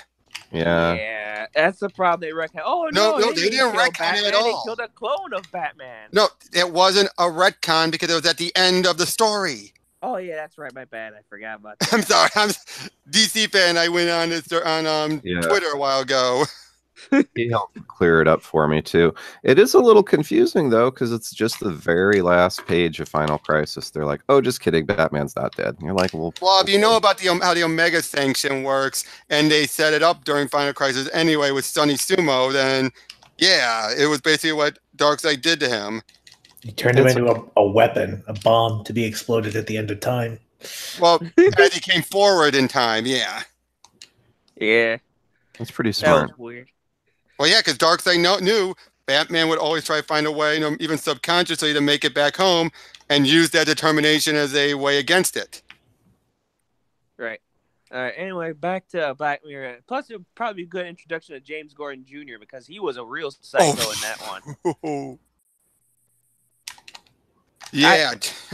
Like the way he planned it out, basically figured out that who Batman was, after Bruce supposedly disappeared because there's one scene where they was reading a clip and they show a picture of Batman smiling, so that's how he figured out that wasn't he Batman, it was somebody else. Yep. Yeah, I remember that. And plus, I also love how they had the Joker in it, but it was very brief. Basically showing him like how basically he was alone and basically wasn't doing crimes like he normally was because he wanted his Batman back. Bruce, obviously. It's basically showing zero interest. True. That was kind of cool. I was kind of like Dark Knight Returns when he was comatose for like 20-something years. Batman, darling. Yeah. What's his name from Lost? No, yeah, seriously, that was a great cast for that. I mean, even although I will say, RoboCop, the actor's name. Huh? Sorry. It was the actor of RoboCop. Peter Weller. Peter Weller. Yeah, Peter Weller. Inspired casting for Batman, but they made him so monotone. I think they should have got Michael Ironside to do it because he did. To come back from the animated series because he did it in that one. Like he's known for Darkseid, but he did do a short in the Batman where he was doing the voice of the Frank Miller Batman. Yep. Yeah, during the season, Tell a Story or something. Like Legends of the Dark Knight or something, I think. Well, hey, Michael Ironside did return for Darkseid in Lego Supervillains. Wow, really? There you go. Of course he did. Oh, Lord. That's funny. Yeah, but Peter Weller, I thought, was inspired casting, but again, they just had him constantly be monotone way too much. Yeah. Although I did love hearing Tara Strong in her Ben 10 voice saying, "You're the Joker, right? Batman's gonna kick your ass." Sorry. So is your comic pick going to be Crisis on Infinite Earths then, Unranked? That one and Zatanna's Search, which was her original debut arc. I think that'd be cool because it has like half the Justice League in it, so it wouldn't just be her; it'd be her learning from the other Justice League members about how to be a superhero. That does sound cool. Yeah, it was like from a certain point of view, it was the first ever comic book crossover. I don't remember exactly how you have to count it, but like the first multi-title long form story with Hawkman, Batman, Atom, Green Lantern, and Elongated Man. That's an interesting cast. Oh, yeah. I mean, aside That'd be from a good crew. Batman, most of the, and maybe Hawkman, those aren't, regular Justice League guys you see very often. More of a JSA. Oh, yeah, JSA. I forgot about that. Yeah, plus it also probably be a good introduction to her father, Zatara, who was also a magician like her, I believe. Yeah. Yeah, and kind of like swapped her in instead of her dad in the JSA. It's funny because I don't think they've ever actually said that Zatara was on Earth 2. I think pretty much ever since Zatanna debuted, they've said that he was on Earth 1, which, given that he debuted with Superman, would make him the first ever Earth 1 character. True. Interesting. And I would definitely say that at least they didn't go to the big fiasco they had to do for Black Canary with her mom and all that. Ugh. Yeah. Oh yeah.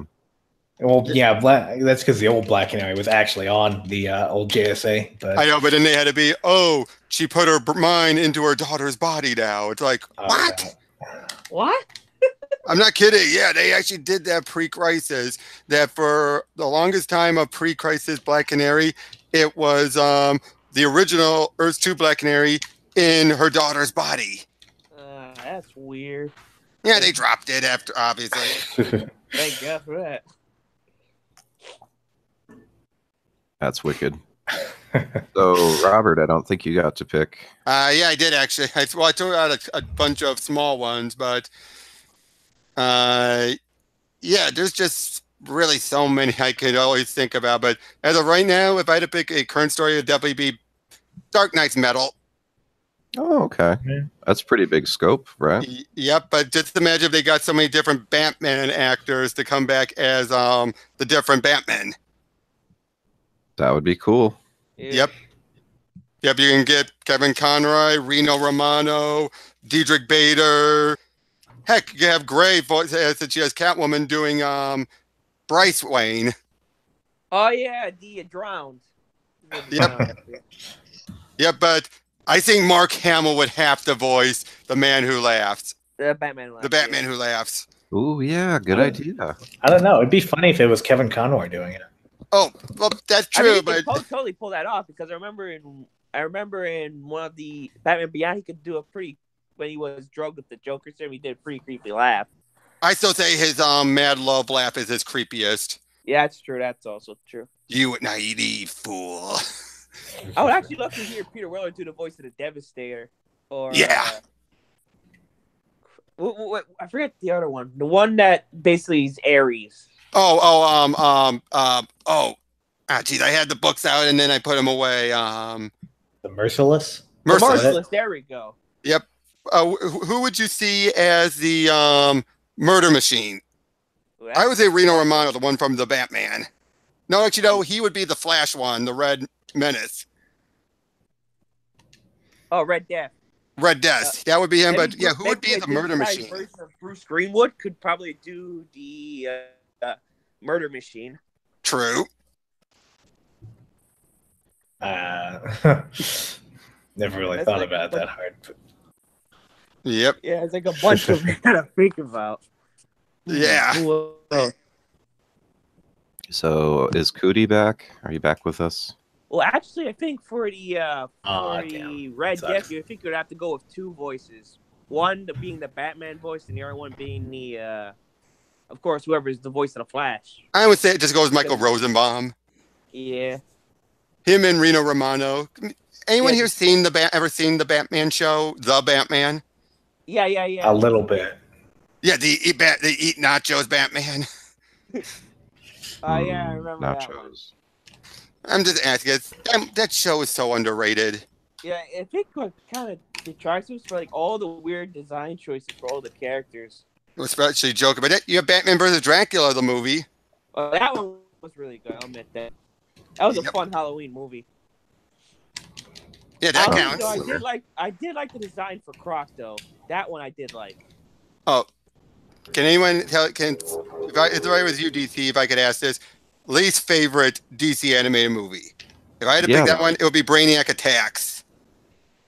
Oh yeah, that's right. That one, Okay, one horrible Lex.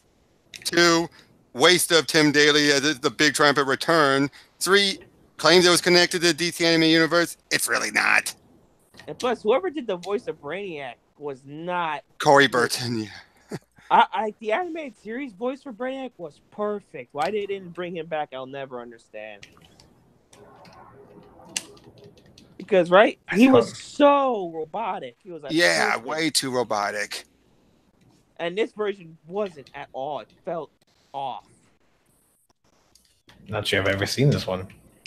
Oh yeah, it was right before they started the DC animated movies. I think I missed that one too. Yeah. Let's see. Dominic, what's your least favorite? My least favorite is Superman Doomsday, Oh yeah. where they kind of Not tried Death to of adapt Superman, it in. just to clarify. Yeah, not Death of Superman, but Superman Doomsday, where they did the Death of Superman storyline in it, and then they had I don't know. I just found it just didn't live up to what I read in the comics, and I didn't like the whole he dropped him from space to knock out Doomsday or to kill him. Yeah, that one I didn't like. That was probably my least favorite. And then they threw in the quick storyline, almost like they had the clone come back and pretend to be Superman. So they didn't do the full return of the Superman reign of Superman storyline. Right. Yeah, I didn't like that one. That's easily my least favorite. I'd say though it had a better Lex Luthor than the one in Death of Superman. Yeah, I'll admit that version of Luthor was pretty good. I know. Whereas the one in Death of Superman, I hate that voice. No, this is supposed to be my time. Why'd they get the whiner from? I think that's from The Office. Could be. I think it was. Yeah. Yeah, I could see that though. Superman Doomsday wasn't really the best. Not a bad start, but Well, yeah, it basically just phased out all the other stuff that made the story interesting.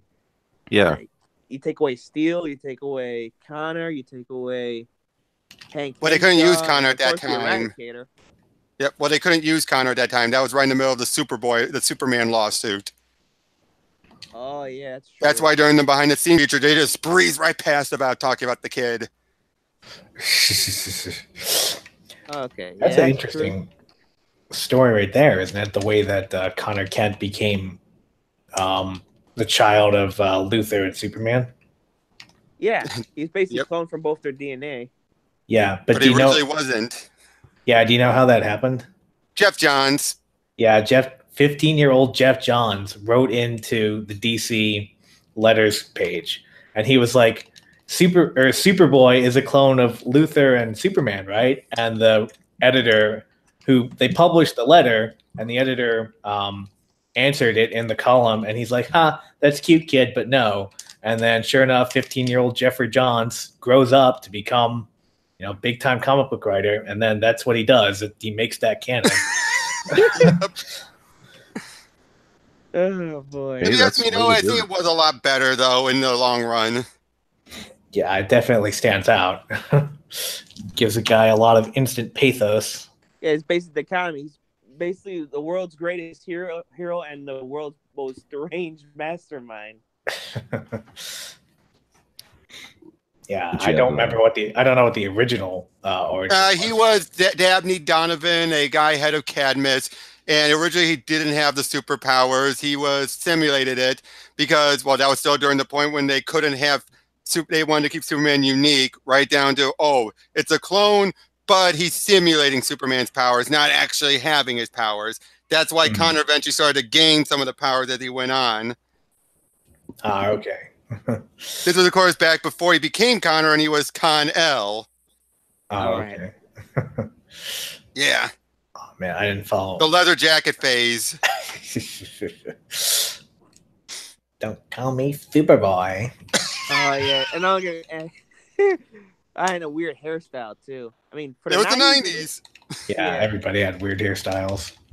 Even Lex Although Luthor had a weird hairstyle. I love the first time he sees Supergirl when it's like only Superman could do this. Oh yeah, lifts him and holding a car, and she lifts him up. It's like only Supergirl can do this, and then she's like, "Were you trying to impress me?" No, he's looking at her chest. I was just joking. Classic. Yeah. So, Unranked, what's your least favorite? I'm DC trying to animated think. movie? Trying to think. You like them all? Well, I haven't seen a lot of them. Like a lot of the ones you guys have mentioned, I just flat out haven't seen them. So, What could be the least and the worst, or the least good that you've seen? which one did I? I mean, I think we've already mentioned it, but the Killing Joke. I didn't even like the second half of the Killing Joke. I thought the that whole was really bad. Yeah, even if you ignore the part with Barbara Gordon, I thought that the second part was just oddly stiff and oddly lifeless in a lot of ways. Yeah. And so I guess that would be an easy one to pick, but I think it was a case of trying to be exactly like the book I mean, there's some cases where movies that don't follow the adaptation panel by panel actually is better off. Like, I'll go with the Justice League Doom movie, which basically kind of takes the Tower of Babel story arc, but changes it, basically changing as the origin of the Legion of Doom and making Vandal Savage the main bad guy instead of Ra's al Ghul. And to be honest, I think it was better off for it because we see all of the big bads working together to take out their, individual hero like Metallo, Bane, Cheetah, Mirror Master, Star Sapphire, and Malafa'ak. And plus, I think it was also did a better job of bringing Cyborg into the Justice League than the actual comic book. Yeah. Because I think it was right before the New 52 at that point. And that makes sense because eventually most of the times became Justice League members. Yeah, he actually had to do something to get a spot in there. Yeah, actually did. He just happened to be there, Basically saved everybody, with Bruce's help, of course. Yeah, I think I was on the last stream that DC fans had, and somebody mentioned that some of the ways that in the movie version, some of the ways that Batman has to take people down don't make a whole lot of sense.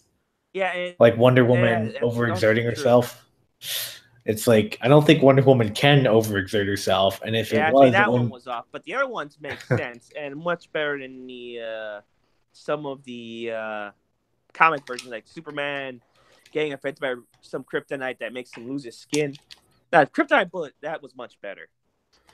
I will say this because you brought up that last stream. One thing I kept trying to shout out in the stream at that point was that someone had brought up how apparently Bane was doing Batman's plan. No, he didn't. That was all Bane's doing. Batman's contingency was the Justice League, he would admit at the end. Yeah, that's true. It was Bane. He just buried it. Well, yeah. So basically, in the long run, Bane screwed up the whole thing. He would just kill Batman right then and there instead of just burying him alive with his parents. Yep. They would have won. It's true. They would have just won straight up. I mean, Cyborg would have still saved Wonder Woman in time, but not the others. Superman would still die from the kryptonite bullet. Martian Manhunter would still be on fire. Flash would eventually, he would have eventually given out and blown up. Yeah. That part where Martian Manhunter is burning in the bar is just like the worst thing ever. Oh, yeah. He's screaming and no one can help him. They tried. They tried. I mean, I don't blame them for, That's one thing I was actually impressed with. They find out, like, wait, all this time this friend of ours has been the Martian Manhunter? Who cares? Help put him out. Yeah. They had the right reaction. I know, grab him, try to smother it. That'd be so horrible. Hal giving into the fear. That one, he wouldn't have died. He would just been left there. And I feel like that one doesn't. Fear toxic. That one doesn't make any sense to me either, because by that point it was thoroughly. Well, by that point it was thoroughly established that to be a Green Lantern you had to overcome great fear, as opposed to the old one of just simply not having fear. Well, so it kind of makes sense because they use Scarecrow's fear gas for that part, but aside from that, yeah. So Tristan, haven't heard from you for a bit. Someone in the chat brought that up. So what's your least favorites of the DC animated movies? Oh, A Killing Joke. I know it was said, but I hold that one to such a higher standard because it's kind of what in that era and like Death in the Family era is what got me into comics. So to ship Batman and Batgirl and kind of leave the animation flat and it didn't look like the comic. It didn't do a good job animating and it didn't follow all the stories. So I just think it's absolutely junk. Yeah, better than I could have said it. And it is such like it's one of the classics. It's one that you hear about, but I don't know. I think Bruce Timm just likes to shit people. Ouch, man. Yeah. I would say this, though. I think the only good thing about that were, of course, the acting. Let's be honest, that was probably far the only good thing about that was the acting. If you just listen to it all and read it, alongside the book, it works in that regard. Right. But then I I'd have to suppose. watch it. Why would I want to do that? No, I said you just cover the screen. You just listen to it and read through the book because it, for the most part, does get the book beat for beat, word for word. Yeah, that's true. Are you back with us, Cootie? I saw you unmuted yourself. Yeah, I've been doing quick housework, but I'm back. I'm Oh, good. that's cool. We were just checked going in. over our least favorite animated movies. Oh, least favorite. Yeah. Well, that's. I'm so biased towards DC, but if I had to pick a very terrible DC animated movie that was on my low risk, it would probably be it might be that initial. I don't know whether you heard of that. Oh, it had to be the first Superman versus Doomsday movie. I think Oh yeah, that one. that we was already terrible. talked about it. Yeah, that was terrible. Yeah, that was Dominic's Yeah, pick that was too. bad. I'm inclined to agree. That was pretty bad. It was kind of when they were starting off, I guess. I don't know if that's a good excuse. It's one of the earlier ones. True, but you didn't have to make the evil clone Superman like all the other types of Superman rolled into one, though. I think there wasn't enough Doomsday and Lex Yeah. Luthor was killing his subordinates. It made no sense. Oh yeah, that made no sense other than just to get the PG rating. Well, they didn't want he didn't want anybody to know that he was the reason Doomsday got unleashed on the world. Basically, because it was his mining company, and the only other person that knew was her. But Mercy's he's so Yeah, but so Mercy is Mercy, so killing her makes no sense to me either. I know Yeah. if it was anyone else that'd be fine, but since it was Mercy, that just told that again. That's why it made no sense. But I have to say the best part of that movie was Lois going to Martha and crying her eyes out. Yeah, basically telling that she knew her son died, basically knowing that he was Superman. Yeah, and that no one else knows but Martha was what it's like, because by that point she had started to figure it out. It's just that, well, Chief knew it, but Superman just refused to confirm it. Yeah, and plus it's partially hard for Martha because I think in the movie, I think Jonathan Kent was already dead. Yep. But you didn't see him in the movie at all. Yep. So it was just her. But I have to say, though, for the most part, I think like DC seems to have a lot more hits than misses with these animated features, though. Yeah. Agreed. Absolutely. Well, It's- the thing is, they actually try with their animated features. They actually have multiple. I mean, Marvel's ones is like. it's only And a the Marvel few, ones like, were. Let's be honest. Like, I'd say compared to the- numbers. Well, I would say the Marvel ones, they were just as much hit and miss, but they seemed to take more experiments and risks in those ones. Yeah, like the Iron Man movie, like their Invincible Iron Man was like a spirit, as opposed to like the Mandarin was kind of. It was an interesting way to go. I mean, I can understand if people didn't like the movie. I thought it was an intriguing concept that the Mandarin was like possessing a line of people, as opposed to like I'm the Mandarin. But it could have been better, though. In my The opinion. worst part of that one was they had to be, Tony had already made armor before he got captured. He just had to scramble one together. Yeah, I that's kind of true. killed it. But Doctor Strange was a very good one.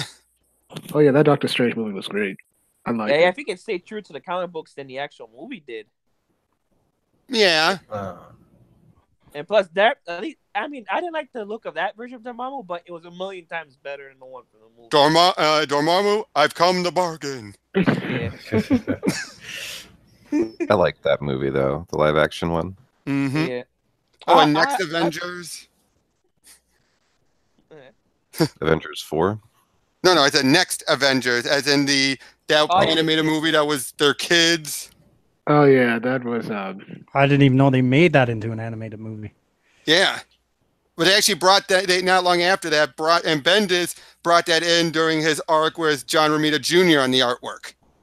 Oh, there we go. Yep. And then you had Hulk Versus, which was 2 movies rolled into one. I actually liked that one. That was actually Yeah. pretty fun. I like the Hulk versus movies. Yep. Made Thor Yeah, like don't a chunk, Especially though. I liked were because good. there was actual story with that one. Yep. The Wolverine one was just a straight up fist fight, but it was an awesome one. Like, you It's- actually see him getting stabbed. Oh yeah, and you had Lady Deathstrike had her arms ripped apart. Yeah. Oh yeah.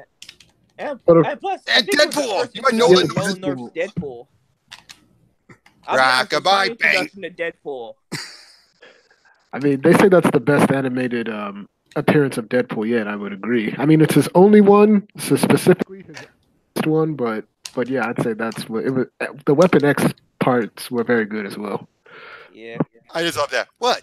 Babies creep me out. Rockabye, bang.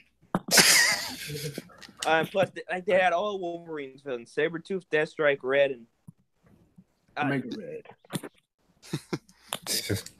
But it made Thor look like a chump, though. I mean, Thor put up a really good fight until the end because this is the Hulk unrestrained by Banner, so Oh yeah. it was Lady- him at like, full in- power. In that movie, Lady Sif does better against Hulk than Thor does. Lady Sif Still is not gets knocked even out with one close. punch. Well, yeah, I but mean, she she does still get knocked out with one punch. Thor takes a while. I will say this though, until that was before Avengers came out, if I remember right, the Hulk versus. Until that point, the guy they had doing Loki was very good. Oh yeah. Especially when he tried to pick in when the Hulk tried to pick up the hammer and he's like, "Rise, you cursed hammer!" Yep. At least they got that part right. Yeah. It doesn't matter how strong you are. You can only lift it when you're worthy. Yep. So bringing it back to DC. Right. Yeah, Right. back to Sorry that. for the visit to Marvel. Sorry. It's all good. What did you guys think of Assault on Arkham? I liked it. I mean, it's like I like Deathstroke in that one a lot. Deadshot, you mean? Deadshot, my bad. Yeah, I get that mixed up. Sorry. it's cool. Yeah, I like him in that too. Yeah. I think it's better than the live action Suicide Squad. well, yeah. And plus, you actually had the people, the actual most of the crew die instead of just like one or two. Yeah, that was pretty hardcore. Even Wait a minute. The Assault on Arkham, I thought that it was hell to pay where most of them died. Assault on Arkham, a lot of them died. Except for Deadshot and Harley. And Harley. For Killer Frost dies though. Yeah. And That was still always she got knocked into a car, but who knows? Yeah. it's I mean, implied most she of them dies. did The other die. one Like, blown up. What's his face? King Shark or someone? Oh yeah, King Shark. Yeah, you're right. And you also had the Spider or Black Spider. Yeah. Oh, that Yeah. was a clever. That was clever. NKGB Beast towards the beginning. Okay, you're right. You're right. You're right. That's cool. the I ones love that that did movie. survive were Boomerang, Harley, and of course Deadshot, which is basically normal. I Freaking just love the whole "no one screws the wall." Yeah. That's a And good hey, line. Waller might have died at the end, although I hear one writer said Batman stopped him. But I always looked at it since we never saw her in the Arkham game since. Yeah, she died. I kind of thought he didn't shoot her just because he says bang instead of actually hearing the gunshot. Yeah. Well, I think that was just a little joke right before the finish. Like those post-mortem James Bond jokes. Yeah, it could be. I mean, they leave it open. Yeah. I mean, hey, at least it resolves a lot of stuff that was set up in Arkham Origins that never got resolved in the Arkham games. Yeah, that's true. That too. I don't know if they're supposed to be connected though. They really. are. They are. Oh, really? Yep, That's they cool. are definitely connected. That is why it's called. It's always been stated to be in the Arkham verse. Yeah, that's cool. Plus, it does Harley a lot better than like Batman and Harley, like way yeah. better. Like Harley, like she's supposed to be done. Yeah, she's actually a badass in that movie. Oh, I love that. She bites the actually woman's hates ear Joker off. in that, which is- Yeah, I like that too. Or psychiatrist or whatever in the beginning. Yeah, but it's like just bites her ear. Oh yeah, you know who voiced her in that one? That was Kari Walgreen, Nice. Starfire. Someone other than Tara Strong. Because she voiced her in the Batman. In that case, that was a Joker Harley Paul Dini wrote, where she became Harley Quinn without the Joker's involvement at all. Oh, okay. She was a one of those pop psychiatrists who had her own TV show. Of course. And she was Saber, too. But All right. Gary Walgren. But, Yep. I also know her as Penny from Chalk Zone. Oh, that's an old show. Yeah. All right. Let me go over my least favorite DC movie. Trying to remember what it was. I had it and then I lost my train of thought. Uh-oh. Was it? One day I do Superman. Yeah, Now I remember. Throne of Atlantis. That was it. Really? I thought that was I kind just of did middle of not the road. like the way they portrayed Manta. Oh, we all yeah. know why Manta hates Aquaman. Yeah. Like, because supposedly He killed his father. Killed his father. Yep. And of course, that's why Manta is trying to destroy Atlantis to get back at the bloodline. Mm-hmm. And plus, I kind of felt like they portrayed Aquaman wrong in that one. I mean, I know he's grieving because his dad just died, but still. Yeah, I agree with you on that one. Because I was so used to the Proud King from the animated series. Outrageous. The one with the beard. Oh, the 90s one? Yeah, no, not the 90s one. The animated series, the 2000s. The Brave and the Bold. Yeah, that one. Yeah. I'll admit, I did like that. I did like that nod to the old Brave and the Bold. That was pretty clever. Like they did with the shark. But the thing is, it kind of felt and I think a lot of the Justice League characters weren't utilized at all in that movie. So if they really wanted to make an Aquaman animated film, it should have just been him and not include all the Justice League, in my opinion, because it kind of detracted from it. Would that have that whole the trench story arc and stuff? No, it just went right to Throne of Atlantis. Oh. Yeah, I mean, they the have movie, yeah, some that's bits true. of the trench, but only like introducing it. I'm not sure about the storyline. They should have done more of the new 50, because some of that new 52 Aquaman's pretty good, but I'll admit that, yeah. I guess like the not. early stuff was good. I liked what Dan Abbott did with it, especially when he brought in Aquaman's mom. Yeah. She too. died, didn't she? No, I the think movie she did. well, in the movie, Yeah, the yeah, movie but no. she did. In the comics, she's still alive. That's Oh, weird. that's cool. Okay. Yeah, and she's a badass. That'd be kind of better. The way she died was so lame. Just Yeah, like, killed by Orm, like in the Just back or stab. something like that. Yeah. that was lame. Oh, and that's the other thing with the comics. Orm is so much more complex. In this one, One-dimensional. Serious case of daddy issues. yeah, Mommy issues, I should say.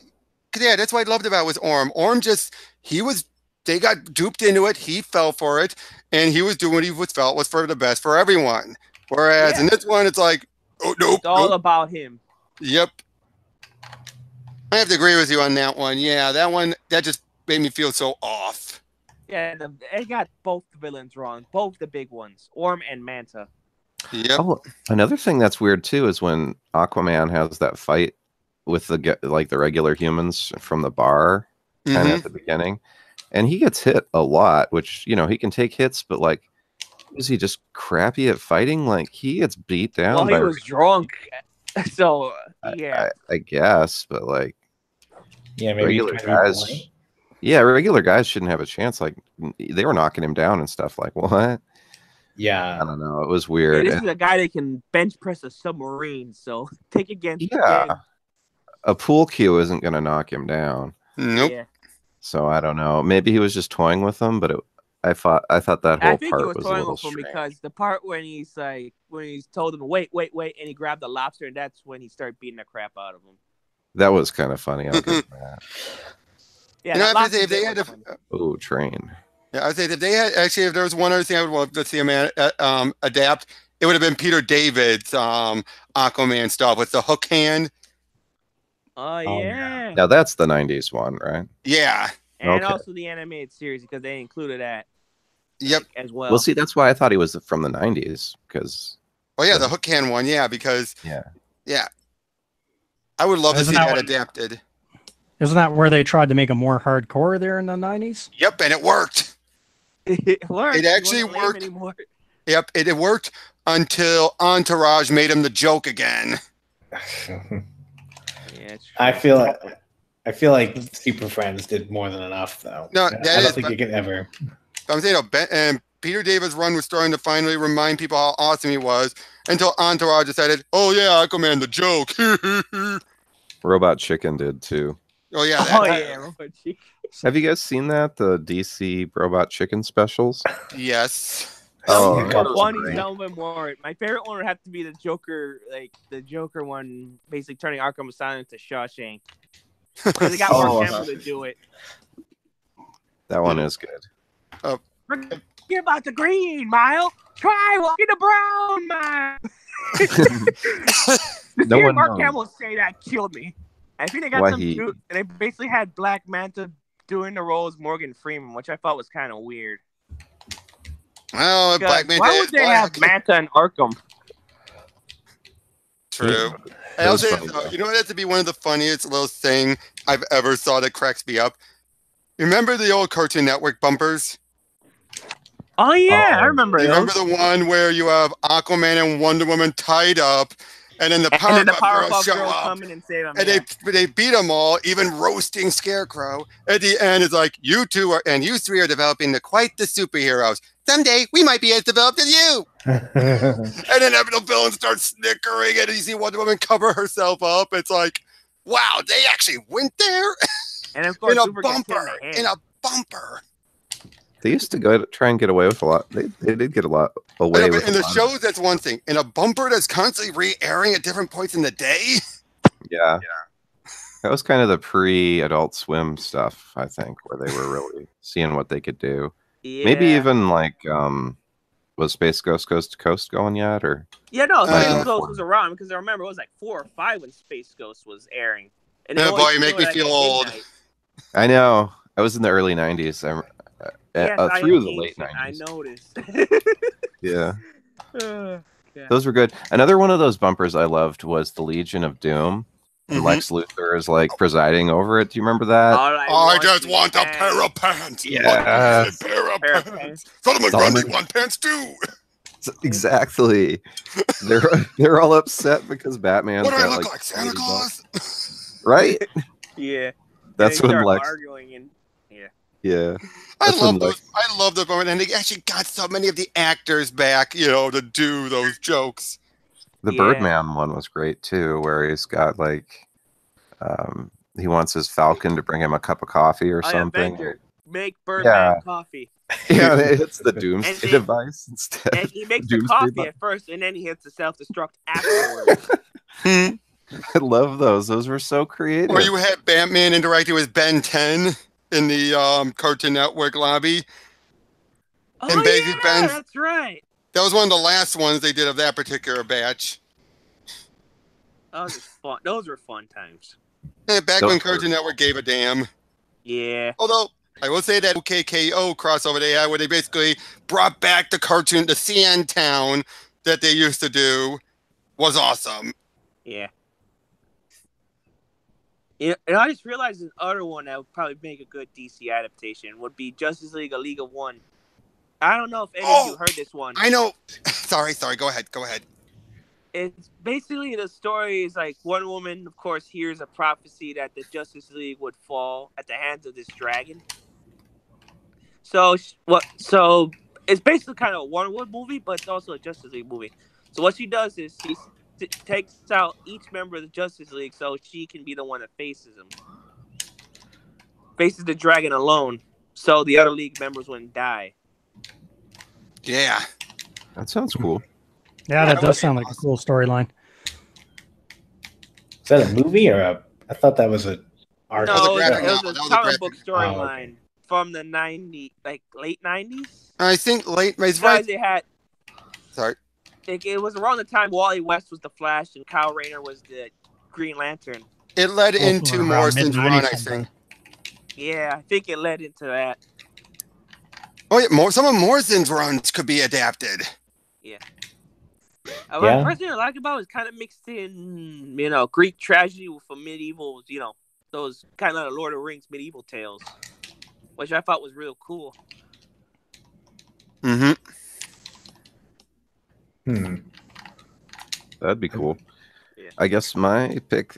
Do you guys think they could adapt Blackest Night if they gave it a couple movies? Yeah, I think they could.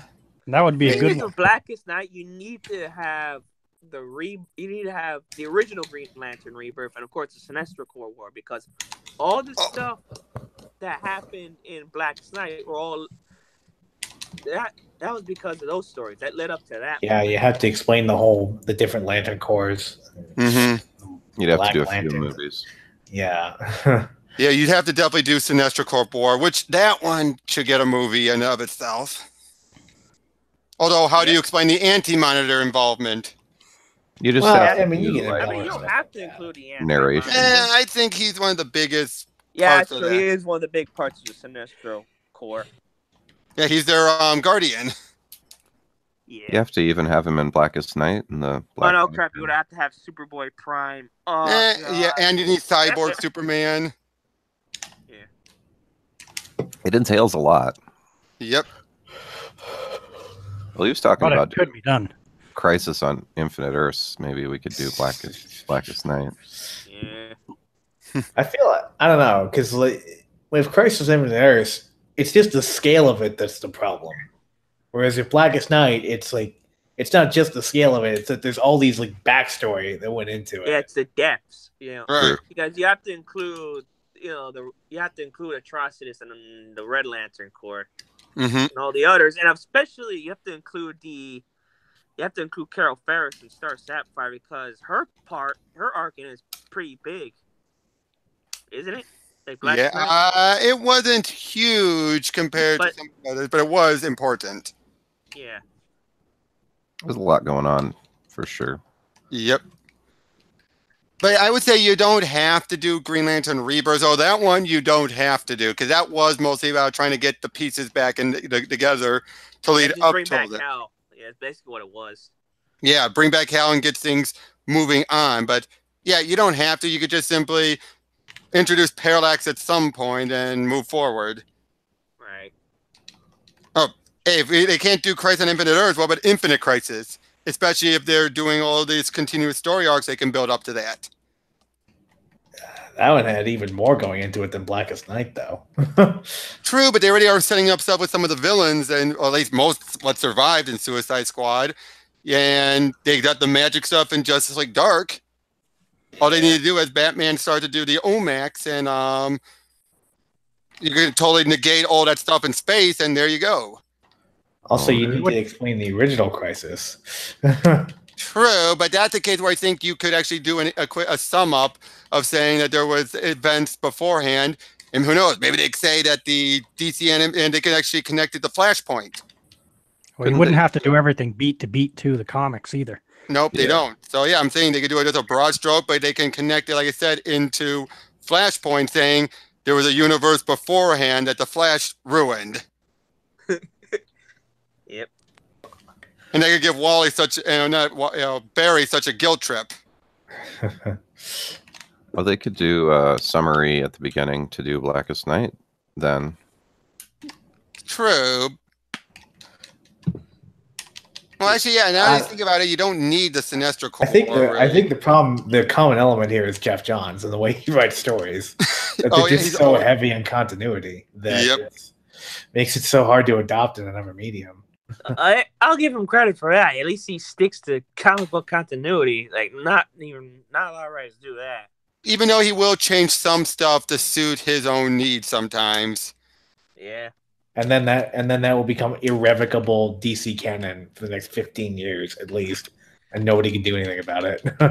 Yeah, until, say, it was Green Lantern, it takes until Grant Morrison comes along to say, oh, I'm not going to do any of that emotional spectrum stuff. I'm going to do my own thing. It's really, I count even Vendetti's run all the way up to the end, Hal Jordan and the Green Lantern Corps number 50, the accumulation, for better or worse, of everything since Rebirth. Because he continued where Jeff Johns left him. Yeah. I'll give him credit. He did a lot. I especially love how he brought the Dark Stars back. Yeah. Because let's be honest, the Dark Stars were kind of like a footnote back in the 90s. If you think about it, like. No. Well, they were there, especially after Kyle came about to replace the Green Lantern Corps. That's true. I forgot about. But for most fans, not many knew about him until the Venditti run. True. I'll admit that. Even me, and I've read comic books since I was like 5. Well, I remember Donna Troy was one. Oh, yeah, that's true. All this stuff I forget. There's I'd like never so heard much of to him. remember. Yep. Another DC story I'd like to see put into like an animated feature would be the Elseworld story, Superman speeding bullets. Oh, or Batman speeding bullets, yeah, where Superman ends up being Batman. Yeah. What if Baby Cal landed outside of Gotham? Yeah, because that was loved that story. I thought that was really well done. My only issue with that was they went the too obvious route of having just convolutedly having Lex become the Joker. That felt a little too like, oh, they had to go that route. And the way it happened was, but given the amount of space that DeMatteis had, it was, I'm not, what are you going to do? But if they gave it more chance to breathe, they could have either made it work or come up with something better. That's true. Hey, Nerdette, how's that idea sound? What if Bruce Wayne was Kal-El? Yeah, no, that wouldn't work. It wouldn't? I mean, it probably would, but I honestly wasn't listening. I was doing something in the other room. What'd you say? I was saying there was an Elseworld Superman speeding bullets where and basically Bruce Wayne was baby Kal-El that the Waynes had found, and he becomes Batman instead. So a superpowered Batman. This concept alone, how does that sound? I don't know. I would have to read it. All right. I don't know. That's hard to judge because it's such a weird story. I mean, like, are you talking like the same concept like Red Sun? Or I don't know. It's Kal-El's ship gets found by the Waynes instead of the Kents. Oh, okay. I thought you were saying okay. Oh yeah, sorry. That would totally change Superman. I mean, he would have grown up to be a completely different person. So it is kind of Red Sun concept, but I think that would work because the Waynes, essentially have the same morals and values that they taught Bruce while they were alive as the Kents did. So I don't know. I that actually might be worth reading. Yep. Yeah, if you can get it, it's definitely worth a read. Yep. And we might have a super powered Batman anytime now since Platinum Kryptonite. Oh yeah. Oh boy. They already did that arc. They already did a similar arc during Superman Batman, except that's a case where Superman lost his powers, Batman got superpowers, and became a complete utter asshole because one of the side effects was losing his morality. Ooh, that's a bad side effect. But it was kind of cool to see Batman go all out with Superman's powers, though. Like punch Wonder Woman from the moon all the way back to Earth. Oh, in that same book, though, they also introduced Magic Silver Kryptonite, which basically makes Superman high. Nice. I'm not kidding. He is high. He sees all of the Justice League as chippy versions of themselves. He's just eating cereal, and he's like, "You guys look weird." Oh my gosh! Isn't blue Kryptonite with no? Blue Kryptonite hurts Bizarros. Doesn't Ultraman get high on it? No, he snorts Kryptonite in Forever Evil. That was so stupid. That was so dumb. Yeah. Yeah. Oh god. But yeah, you have that one, and you have that pink Kryptonite, which affects plants. I don't know. I think they just go way overboard with the Kryptonite stuff. Yeah. Yeah, but this was during that arc where Superman and Batman were trying to gather all the Kryptonite that came when Supergirl arrived. Post. Oh yeah. It was on a meteorite. Yeah, then you had that stupid All-American boy, which was basically a Kryptonite, Doomsday empowered super soldier.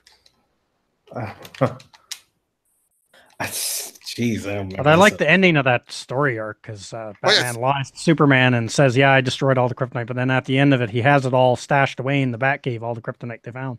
Yeah, but then many issues later, you found out everything since that story was a simulation. It never happened. What the fuck? I hate how This is DC all- always does stuff like that. Yep. All that stuff you just read and memorized. Just kidding. Well, it's because the writers ended their run early, and basically they decided, well, we had so much we want to do. Let's just put into this and say it was all simulation. This was Jeff Loeb, right? No, this was Michael Green and Mike Johnston.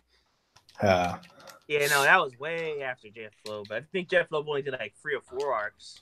4 arcs, 26 issues, and then you had Mike Vernetti do an arc afterwards, and then you had Alan Burnett do an arc afterwards. A few tie-ins in between, and then those guys took over for a good length of time. And then it started becoming one-offs, and whoever wanted to do an arc.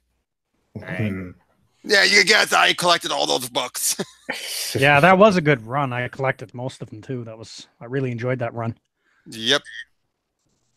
You know, that's one. If there was one issue that could become its own story, adapting that Sam Loeb written Superman Batman number 26, where it's Connor and Robin, Tim Drake Robin, dealing with the Toy Man, and just going through this fun house. That would actually be good material for 30 minutes short or something like that. Well, for maybe for a short, yeah, but if you can include other things, like expand on that, or include other stuff like them dealing with like having to interact with a bunch of near human, or believably robots. Right. No clue what you guys are talking about anymore. It was a one-shot. It was Jeff Loeb's last issue. It was dedicated to his son who had passed away, and it was basically they got everyone, writer and artist involved to just adapt the whole story into one issue. As memory to Sam, Jeff Loeb's son. Oh, that's nice. Might as well just do a long Halloween movie if you're gonna use his stuff. Oh yeah, Or Dark you have Victory. to pick one story. Yeah. And plus, you already have Year One in animated form, so maybe a sequel to that. True. Yeah. I'm kind of surprised they haven't done Long Halloween, I guess. Yeah. You know, Man Who Laughs could be a good adaptation because it basically serves as the Batman's first encounter with the Joker. Oh, the Man Who Laughs? Yeah. Oh, yeah, that was so good. It basically showing the Joker like experimenting, his early days, kind of like how Batman was, trying to figure out what worked and what didn't. Basically showing the Joker. I think didn't he like carve smiles on people or something? No, like that? no, he still used the Joker gas. He was experimenting with the gas. Okay. Yep, I do love at the very end. He poisoned the water. Batman destroys it. The cutoff. So he's like, they'll be impaired for weeks. Better impaired than dead. You're a real piece of work. Eric, you realize how many people died so I could get here? It's just like Joker's just completely like, again, he doesn't care about Batman at that point. But best part, Batman giving himself Bruce giving himself a small dose of the Joker toxin, and it starts to affect him, so he can get away from the bodyguards watching him. And then, but it was when he was under that state, he started thinking like the Joker and realized what he was doing. Because up until that point, he had no idea how to even think like the Joker. Yeah. Yeah. I know, I read that a long time ago, but it sucks that most of their viable options for future movies are Batman stories. There's a bunch It of works for Superman ones to DC. think of. Yeah, there are a bunch of Supermans, like the Eradicator's introduction, its first introduction when it was the artifact, how it made him the Man of Krypton. Right. And that was the time you had the very first fight between Superman and Lobo. There you go. Oh, yeah. They could do New Krypton, That maybe. New Krypton. That would be interesting. I mean, it's got a big already- scope, Yep. but they could scale it down for a movie, I think. Yep, and I mean, hey, they did adapt Superman Brainiac with Superman Bound. Yeah. Yeah. It'd probably be a good adaptation. Probably Iron Heights, like the Flash one. Basically, The one Wally shot, West yeah. Basically, Wally was trying to figure out what's happening in Iron Heights because the guards were poisoned by. Oh, crap. There's something. What's the name of that criminal again? The one that sewed his mouth shut and cut off his own tongue. I forget. Because right, it'll be also cool because it'll be showing like Barry Allen's work before he was Flash. Oh, wait. Remember the issue? It showed a flashback when you put him away. Return of Barry Allen. Oh yeah, that one. That should be adapted. I'm not sure I know what you're talking about there. That was during Mark Waid's run on The Flash when he finally decided, after everyone kept saying bring Barry back, he decided to make you think he brought him back, but then revealed later it wasn't Barry, and it caused Wally to finally break his mental blocks of not wanting to surpass Barry, and he finally did. Becoming the fastest man alive. Yep. And it turns out that the guy who was pretending to be Flash was Professor Zoom. With amnesia, thinking he was the Flash. Because this was a we see, he ever met Barry Zoom, where it turned out he was a big fanboy of the Flash.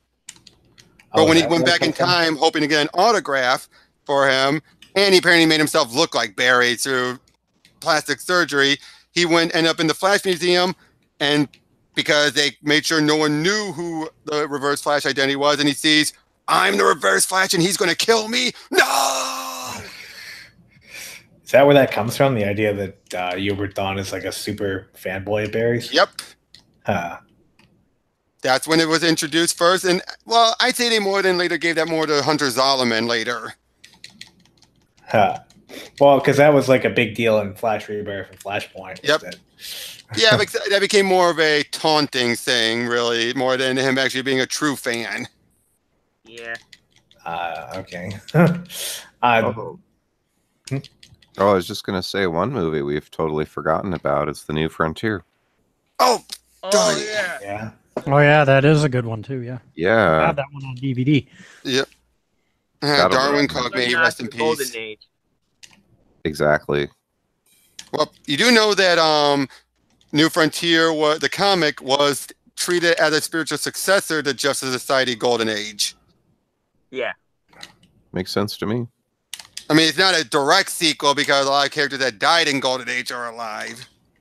It even had the original Batman costume, with the purple gloves. Yeah. Yeah, it did. Yeah, I forgot about that. Yeah, that was a cool, nice touch. I like that. What did you guys think? That's actually, can I ask you, what did you guys think about how it adapted it? I mean, I know Darwin Cook was more involved than he intended on it, and they had to condense and bring in a lot, make a lot of other things and actually give it cohesion when it really wasn't a cohesive story. Yeah. But I thought they did a pretty good job for the most part. Yeah. I just felt like that Superman was cut out for too much of it, in my opinion. Like for the last half, like the final battle part, he wasn't even involved. Well, that was in the book, though.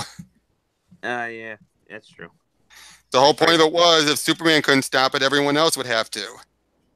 Yeah, that is true. So it was a good idea, actually. No, doesn't the Flash save the day in that one? For the most part, yeah. It's a bit of everyone, but it's mostly the Flash. It's because Flash is the most powerful.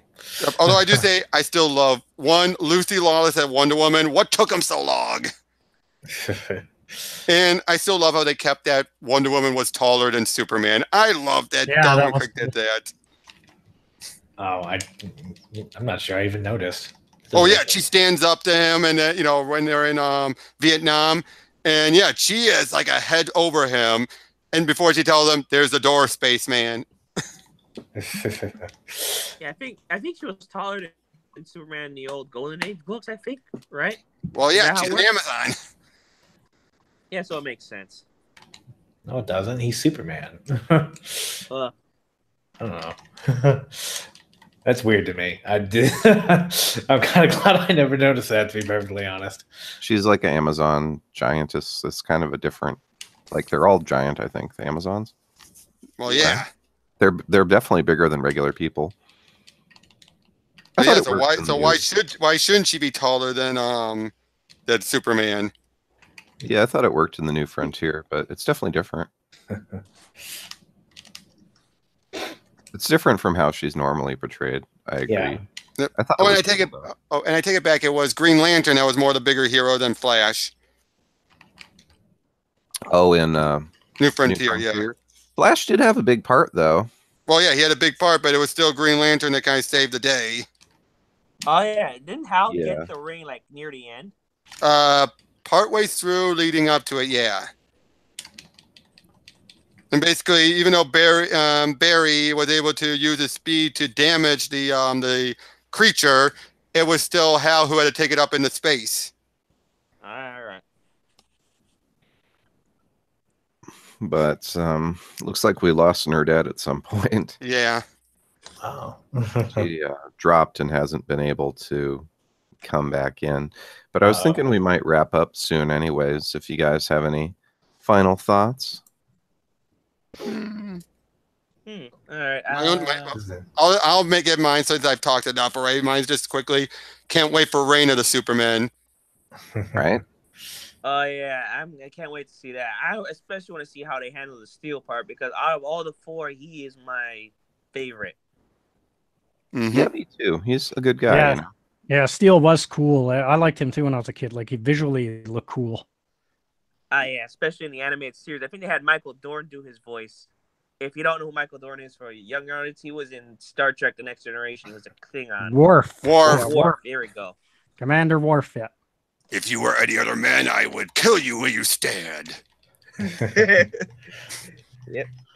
Old Worf. You notice he was always getting hit by stuff and knocked The down. Worf effect.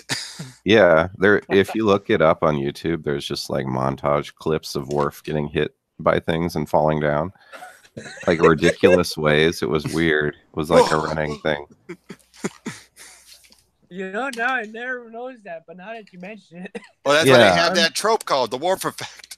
Then the last clip they show is like Counselor Troy pushes him and he goes flying. Like he was always getting hit by people and just flying. Well, it's like kind of like Superman in Justice League. Yeah, he's supposed to be the most powerful one, and he's always the first one knocked out. Mhm. Because the writers can't think of a way to make it a credible threat unless Superman just isn't there. It got annoying. That got annoying so fast. Are you talking about the comic book or the animated series? The animated series. I mean, his fight with Darkseid, he was pretty involved for most of it. Like, you know, yeah, but that was the series finale. No, Until that was like midway. Oh yeah, that was also the other time when they dealt with Brainiac attacking New Genesis. Oh, okay. I guess I don't remember that one. Well, that's why he died, and that's what the finale was connected to. That's why he was merged with Brainiac. Ah. Yeah. I don't remember that at all. But all right. Cool. Well, guys, I appreciate y'all for being here. It was a lot of fun. Mm-hmm. Yeah, it was good. Thanks for having me. It was good to be here. Absolutely. I'll definitely have you guys all on again. Yeah. And everyone who listened and watched, I really appreciate it. Be sure and check out the description box. We got links for everybody's channels there. And that's all for now. And thank you for watching and being a part of DC Fans United.